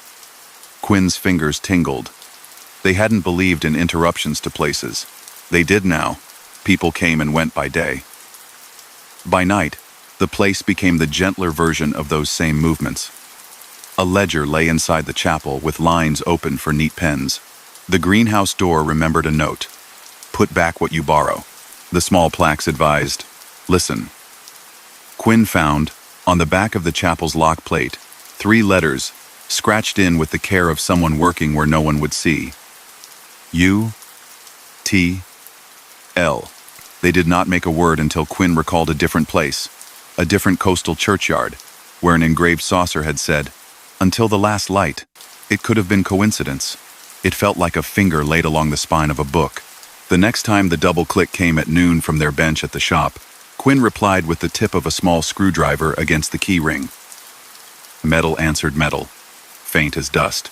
A request came in chalk, for once. Chalk doesn't last long on iron, but it lasts long enough. On the inside of the north gate, waist high, twice as if the hand that wrote it liked rhythm, open late. Quinn rubbed it with a thumb and chalk dust settled into the groove of their skin. That night at 10, they set the catch back a degree so the latch would not throw, and the gate, unlatched but closed, looked exactly as it always did. The oval in the grass accepted a new, less hurried set of steps near midnight, and seemed, if a path can seem anything, grateful. At 2, Quinn stepped out to relatch the gate and found it already latched, cool to the touch, with no mark on the chalkboard surface where a hand might have been. They cleaned the dust from their thumb with a bit of rag, and put the rag back in its place. At noon the next day, the key on the workshop bench clicked twice. Quinn answered once. A third came from the far corner, faint as memory. Not everything asked like a note in chalk. A plan the city sent over showed an older arch set into the north wall that no longer existed, long bricked and disguised under ivy. The caretaker shrugged when Quinn asked. Doorways make it easier for a place to breathe, but sometimes they need a scarf. That one stays closed. The plan listed a keyway pattern that no one had used in 100 years, and a name scribbled along the margin in pencil so faint Quinn had to take it to the window. Quiet Road. Quinn stood at the north wall under ivy leaves that were crisp on the edges where the river wind always tested them. The old arch's outline was hidden in plain sight. A taller rhythm in the stone, not seen until seen. No keyhole presented itself. No handle. Only mortar, patient and weather-colored. Quinn did not pry. They held the old kind of blank in their palm, the broad-shouldered kind that sat serious in old locks, and felt it warm. The little brass plaque on the wall near the arch read, "Listen." The chapel door's tone sat steady on the air. The oval in the grass had its brightness, a thread laid down by many quiet feet. The notion of turning a key against a door that did not open felt childish, and, somehow, exactly right. They went to the bench and filed the blank with no cylinder to check it against. No pins to lift. A cut to match the rhythm of the steps. A shallow notch where the breath under the door seemed to settle for a heartbeat. A stroke almost too light to matter, like a sigh. They took the key back to the north wall, where there was no keyhole, and touched the blank to the ivy the way a person returns a borrowed book to a shelf. The air gathered itself the smallest amount, and then eased, as if the night had held its breath and decided against making a fuss. The next circuit of the oval arrived with a second set of steps already in place. No catch-up needed. Quinn stepped out of the way to make room, and felt the cool along their wrist lift, like a sleeve brushed without fabric. They left the blank tucked in the ivy, uncut in any practical sense, and went to check the service gate. It latched without hesitation, and without needing to be asked twice. Keys returned what they learned. Back at the workshop, the spare north key warmed at noon and cooled, leaving on the bench a faint trio of polish lines that weren't scratches so much as decisions. 3 shallow, 3 long, 1 short. Quinn filed those arcs into a test blank to see if the hand would remember. The blank sang against the file, an odd soft ring, and when they tested it at the cemetery, the cylinder accepted it with gratitude and made the double click that could be felt more than heard. They hung it on the ring and labeled it nothing, because what do you write for a thing that opens quiet? Their phone, untouched, began to send them reminders at noon and at midnight, 2 gentle taps that weren't on any calendar. The first time it happened, Quinn checked the settings, then laughed at themselves and set the phone face down beside the spare key to see if the taps moved through the table. They did. Sometimes there was a third, a faint after tap, as if an echo of an echo had decided to step forward. On a mild night, the greenhouse door stuttered on its latch and then behaved. Quinn turned the knob once more than was strictly necessary, a habit. As they did, a paper envelope slipped from a higher shelf and landed with the poise of a feather, face up, for what is almost gone. They put it back exactly where it had been with 2 fingers, as a person moves a letter not addressed to them from one side of a table to the other so it won't meet a wet cup. The envelope breathed a little, the way paper does when the air shifts. Quinn shut the door softly. Rain came and found all its usual edges. The fence posts were grateful for it. The bench darkened, showing the paler stripe more clearly for having been wet. Quinn checked plates and screws, tightened with feel rather than torque. the way one ties a knot that will be untied by someone else later. Near the bend, in a small knothole cup, the blue button and marble had been joined by a fine brass washer, thin as the lid of a delicate tin. Quinn left it, because the three looked like a set of coins from a game no one had taught them how to play. The washer did not rust. It had been polished by fingers that did not exist in the daylight. One evening, when the city held its breath between storms, and the river smelled like cold iron, the bench accepted two weights: Quinn and a person who wasn't a person. The air beside Quinn cooled the way shade does when it chooses. The chapel door's tone stretched, and then found its length again. The steps on the oval passed, slowed for the bend, and made room for one more set coming from the chapel side. Quinn set their ring of keys on the bench between themselves and the cooled air because it seemed courteous to share a thing you held often. A particular key, a small one, brass gone soft with handling, turned itself once on the ring. Not a full rotation, not a jump, just a quarter turn like the nod of someone who leaves a table to let a guest pass. Quinn waited to see if fear would arrive. It did not. A feeling like the tidy weight of a closed book settled in their lap. After a while, the other half of the bench warmed, as if sun had decided to arrive at night, and then thought better of it. They left one key behind that night on purpose, under the bench slat where the wood had a flaw the size of a fingernail. They marked nothing. In the morning, the key was on the caretaker's desk on a folded scrap of paper. The scrap had a sentence traced into it by pressure, not ink. For when you hear it. Quinn nodded, as if to someone in another room who had said the same thing. They put the key on a hook, not labeled. The caretaker saw and left it there without asking. Some hooks need emptiness as much as they need what they hold. Weeks passed. The gates learned their inch and unlearned it as needed. The chapel door lived with its tone. The tone lived with the clock's hour, which kept being modest. Families came with flowers and left with hands that had remembered how to rest. The oval in the grass, the quiet road no plan carried, grew accompanied rather than worn. Quinn kept hinges oiled and screws friendly and pins respectful. They started to wear a small groove in the skin of their right index finger where they tested teeth without looking. At noon, when the bench at the shop clicked twice, they would touch the groove and answer once with a tap of metal to wood. They did not explain it to anyone. The explanation would have sounded simple and would have been wrong. Locks have their vows. So do paths. A small brass plaque on the fence near the bend had become polish bright from many sleeves passing. Listen wasn't advice. It was a request from a place that preferred conversation to commentary. Quinn said yes as often as their work allowed. On the last night of a long autumn, after tightening the hinge at the greenhouse and checking the seal on the east walk's cabinet, they stood at the north wall and looked at the arch that was not an arch and the door that was not a door. They lifted a blank from their pocket and then put it away. Not every key is a cut piece of metal. Some are habits the hands learn and do not abandon. When they left, the gate latched on its own with the gentlest of clicks, and their phone, in their pocket, sent 2 taps and then a third, fainter, like a coin set down on a wooden table by someone who had learned not to startle. Quinn paused on the path to the city and smiled, because it sounded exactly like a salute. Story number 7. Jonah brought the kind of music that prefers not to be announced. He carried his cello in a black case that made him look like someone transporting a small door. Inside, the wood smelled of rosin and old stages. He practiced where no neighbors could judge the hour, where the air itself held a steady pitch, the hilltop cemetery with its chapel that did not ring, its bench that faced the city's braid of lights, its fence that made a modest bend, as if remembering a curve no plan would admit. The caretaker had signed a permit with a pencil that left a quiet line. Soft, he'd said, tapping the page once.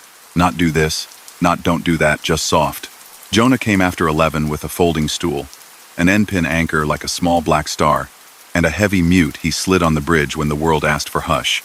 The cat, chalk gray, sometimes inspected the case, stepping along it as if walking a low wall. Little brass plaques polished by sleeves said, "Listen." He touched one without thinking, knuckle to metal, and it felt like the kind of greeting that doesn't insist on conversation. He tuned to the air.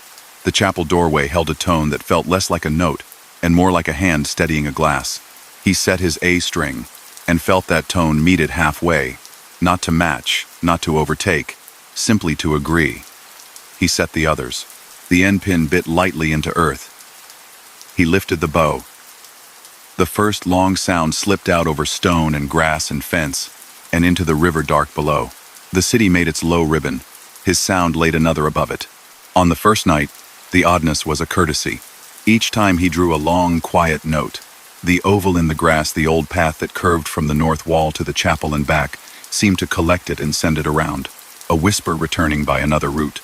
He might have called it echo if it had been louder, or delay if it had been mechanical. It was neither. It was presence. He paused between phrases, and measured footsteps drifted into the place his rest had left. Not hurry, not drag. A tempo a metronome would have called reasonable. He played 2 more bars, and the steps made the tiniest rubato at the bend near the north wall, as if making room for someone else to join. He lowered the bow, and the steps went on. The chapel's tone held. The second night, a page in his binder turned itself. No wind. He felt the small lifting of the paper against his left hand, as if someone behind his shoulder had exhaled, and the page had decided to accept it. The page now on top had no title, only 5 staves and a line of notes penciled lightly in a hand he didn't recognize, a melody with no cleverness in it, only a shape you could walk. He tried the first phrase under the mute, the sound as private as breath. The bench seemed to lean forward. The steps on the oval reached the bend and paused with him, then continued exactly on his down bow. He played it through, and for the first time since he had begun practicing here, the tone at the chapel door adjusted to him. Not away, not aside, but down the smallest fraction, like a person lowering their voice in a room so 2 can speak at once.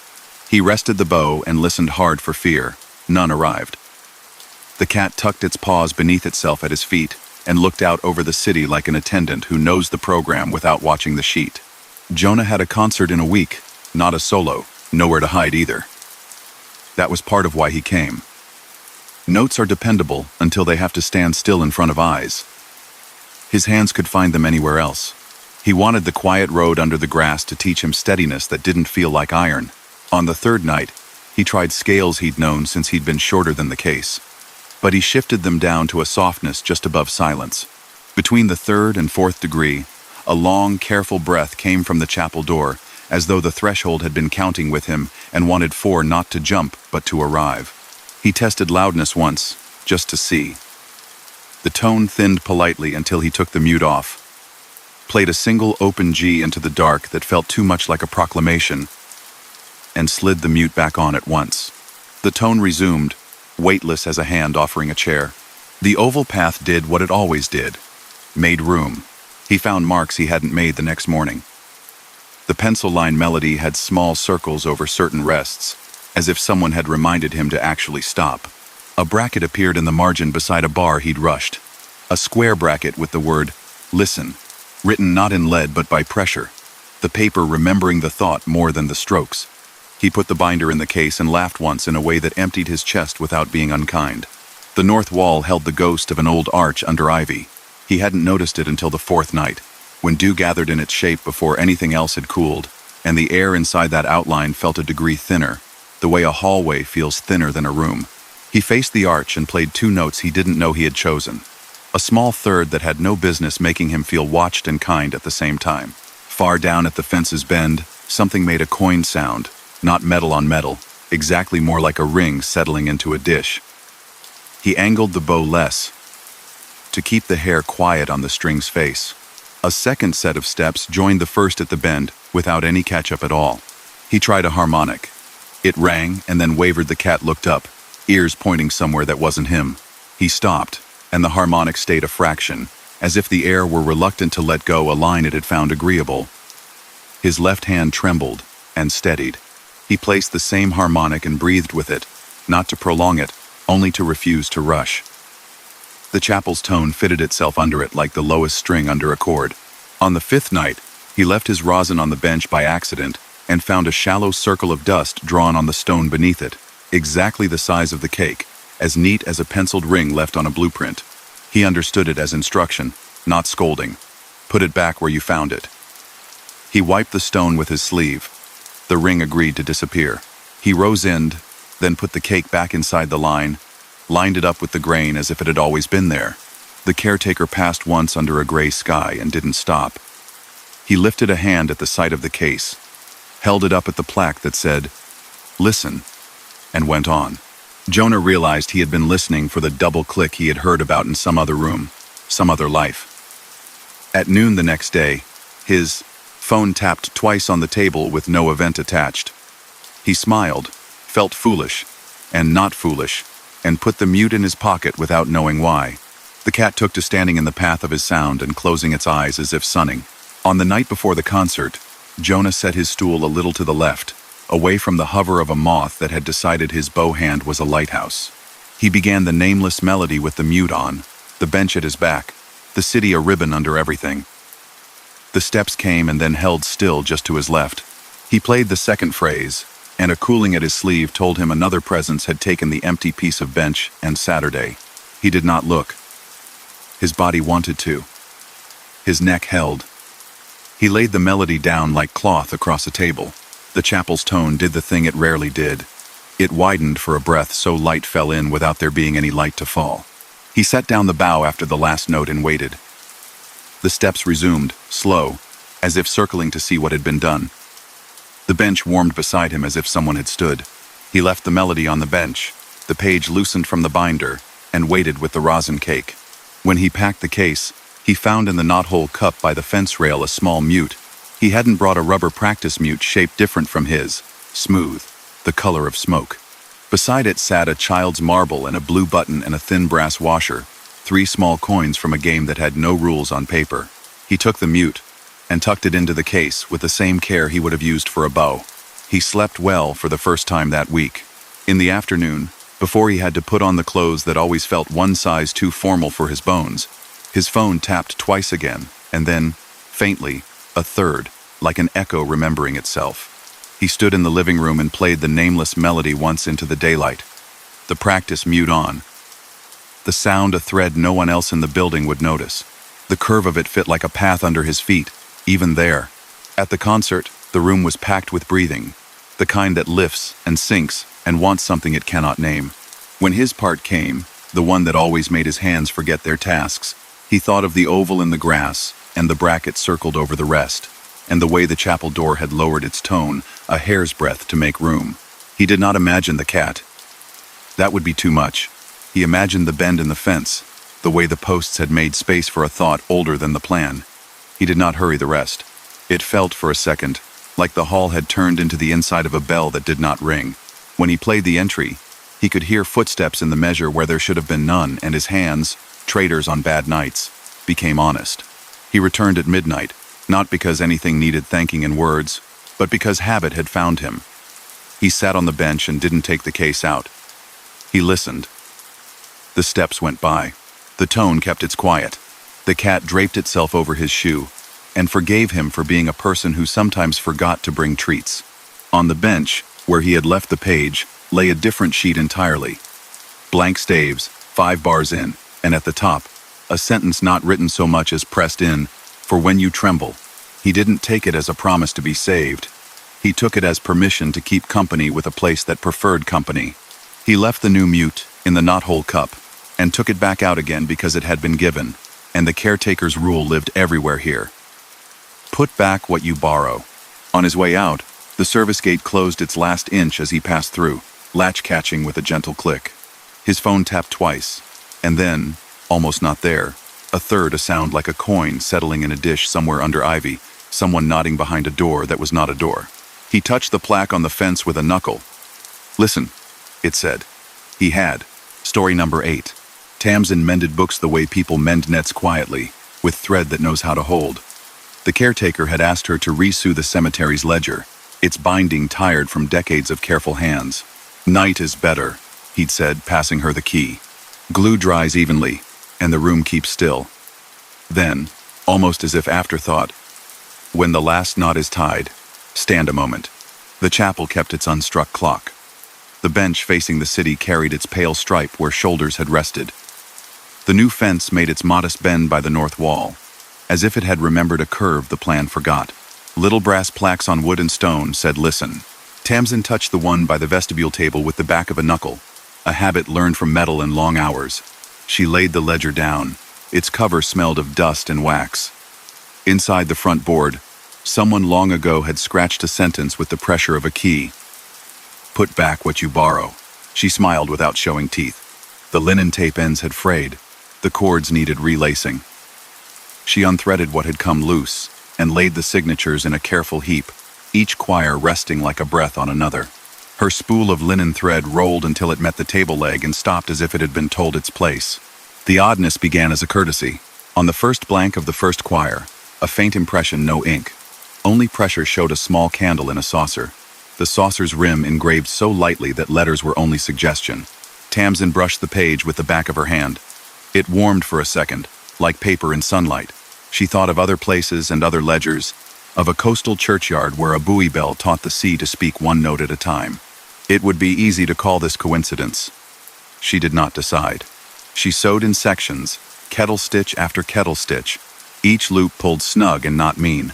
The chapel doorway held its steady tone, a presence that felt like someone putting their palm on a tabletop to quiet a glass. Outside, the oval in the grass-old road drawn by many evenings lay pale, as if moonlight preferred it. When she turned the second quire, a different impression waited. A circle of dots like a microphone's grill, and beside it, a neat, penciled oval drawn so lightly the graphite could have been memory. Damsin paust. Somewhere far off, a double click sounded soft, like a tiny speaker checking its pulse, and then nothing else. The cat arrived without being announced, choco-gray, tail raised like punctuation.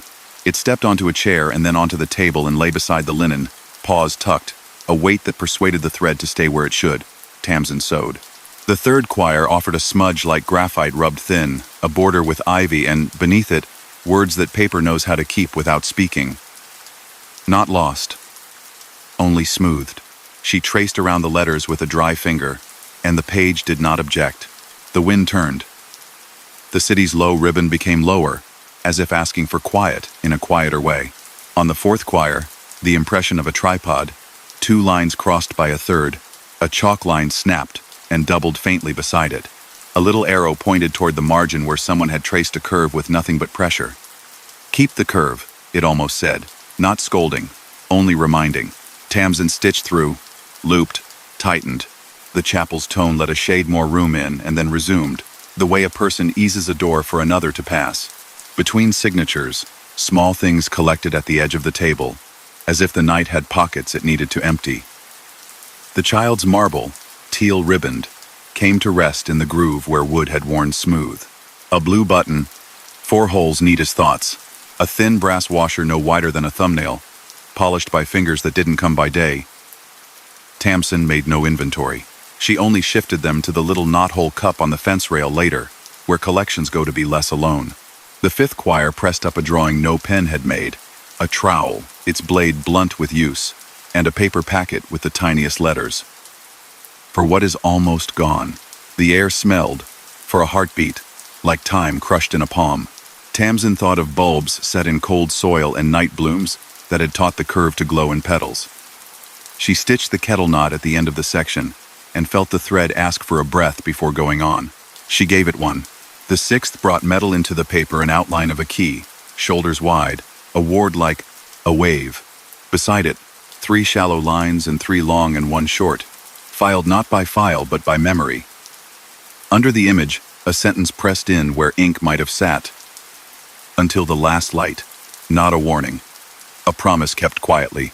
In the chapel door, the tone did a small, noticeable thing. It lowered the width of a hair and held there, as if agreeing to the word. She did not hurry. She drank a sip of water. The cat lifted its head and put it back, satisfied. Outside, measured footsteps began their patient loop around the oval. One set, then near the bend another, as if letting a friend join without making ceremony. Tamsin's needle went on, through, around, through, snug. On the 7th, music found the page. Not notes, not clefs, only 5 lines and a small mute, pressed into the margin. Rubber soft, even on paper. Over a rest, a bracket with a word the plaques and the play shared. Listen. She did. The steps tightened into unison for a measure, and then parted again, a braid loosening. The last quire waited, the backboard warmed by work. Tamsin sat it nearest, the linen looping out like a pale river. Before she pierced the first station, the chapel's threshold tone widened once, not loud, not a show, just enough that what needed joining could notice its own edges. The page itself had changed. Pressed there, light as breath on glass, lay a ring of small drawings, the candle and saucer, a circle of dots, a graphite leaf, a chalk line bending, a trowel and packet. The key, 5 lines like a staff, and, at the top, a simple figure 8, not quite closed. The north wall breathed a little, as if a long bricked arch had remembered its shape. A faint salt scent threaded the river air, gone as soon as noticed, followed by a single far note that didn't belong to any city clock. It could have been a buoy bell from a coast not here. It could have been something deciding not to call attention to itself. The service gate eased that last inch and clicked, soft, as if finishing a sentence. Tamsin set the last stitch. Kettle knots make small, tidy closures, the kind that disappear into their work. She drew the thread through, tightened gently, and made the knot just as she had been taught, snug, not strangled. The tone under the chapel door gathered close to her hands and then released, the way a room settles when everyone agrees a thing is done. The page changed again. In the center of the ring of impressions, without ink, appeared a word that was neither name nor date. Kept. She turned the book and pressed on the boards with the flat of her palm. The glue took. The linen cooled. The cat stepped off the table and onto the bench, as if to see how the city sat with this. Outside, the oval in the grass brightened a fraction where the night-blooming flowers had chosen to echo it. At the bend, dew lifted and set down like a hand-smoothing cloth. 2 soft clicks answered each other and were still. She put back what she had borrowed. Awl, needle, thread. A small brush that lifted crumbs of paper and persuaded them not to stay. She carried the ledger to the vestibule shelf, where the caretaker kept things that mattered more than they looked. On the step, centered without anyone's help, sat a brass saucer with a white candle in it. The wick was unburned. The saucer's rim held shallow letters one might read with a fingertip. She did not light it. She put the saucer on the table beside the ledger, set a glass chimney over it, and left it to be what it would be when it needed to be. At the door, she paused the way one does when a room has done right by them. The fence kept its bend. The bench held its pale stripe. The plaque said what they had always said. The arch that was not an arch did nothing at all except carry the idea of a door like a memory kept tidy. In the knothole cup, the marble, the button, and the thin brass washer sat companionably. Beside them now lay a tiny folded scrap. Tamsin opened it only enough to see the first pressed word, walk. She locked up with the key that answers to this place, and felt the latch catch as if pleased. The chapel's tone went on steady, companionable, underlining the night without insisting upon it. Steps moved along the oval, made room near the bend, paused at the bench, paused at the door, and went on. The city stitched its low seam along the river. Somewhere far, a bell that wasn't a bell thought better of ringing again. Tamsin stood a moment, as instructed. The last knot had held, and something in paper, or path, or air, had accepted the tie. It wasn't a trick. It was a habit with a beginning and a curve. She lifted her hand and touched the little brass plaque with a knuckle. Listen, it said. She had. And the place, having asked for company, kept it. And now, the graveyard falls silent once more. The stones rest in their shadows, the wind drifts across the grass, and the whispers sink back into the earth. The night holds what it always has, quiet and waiting, steady until dawn. Close your eyes, let the darkness be gentle, and allow sleep to take its careful hold. Good night.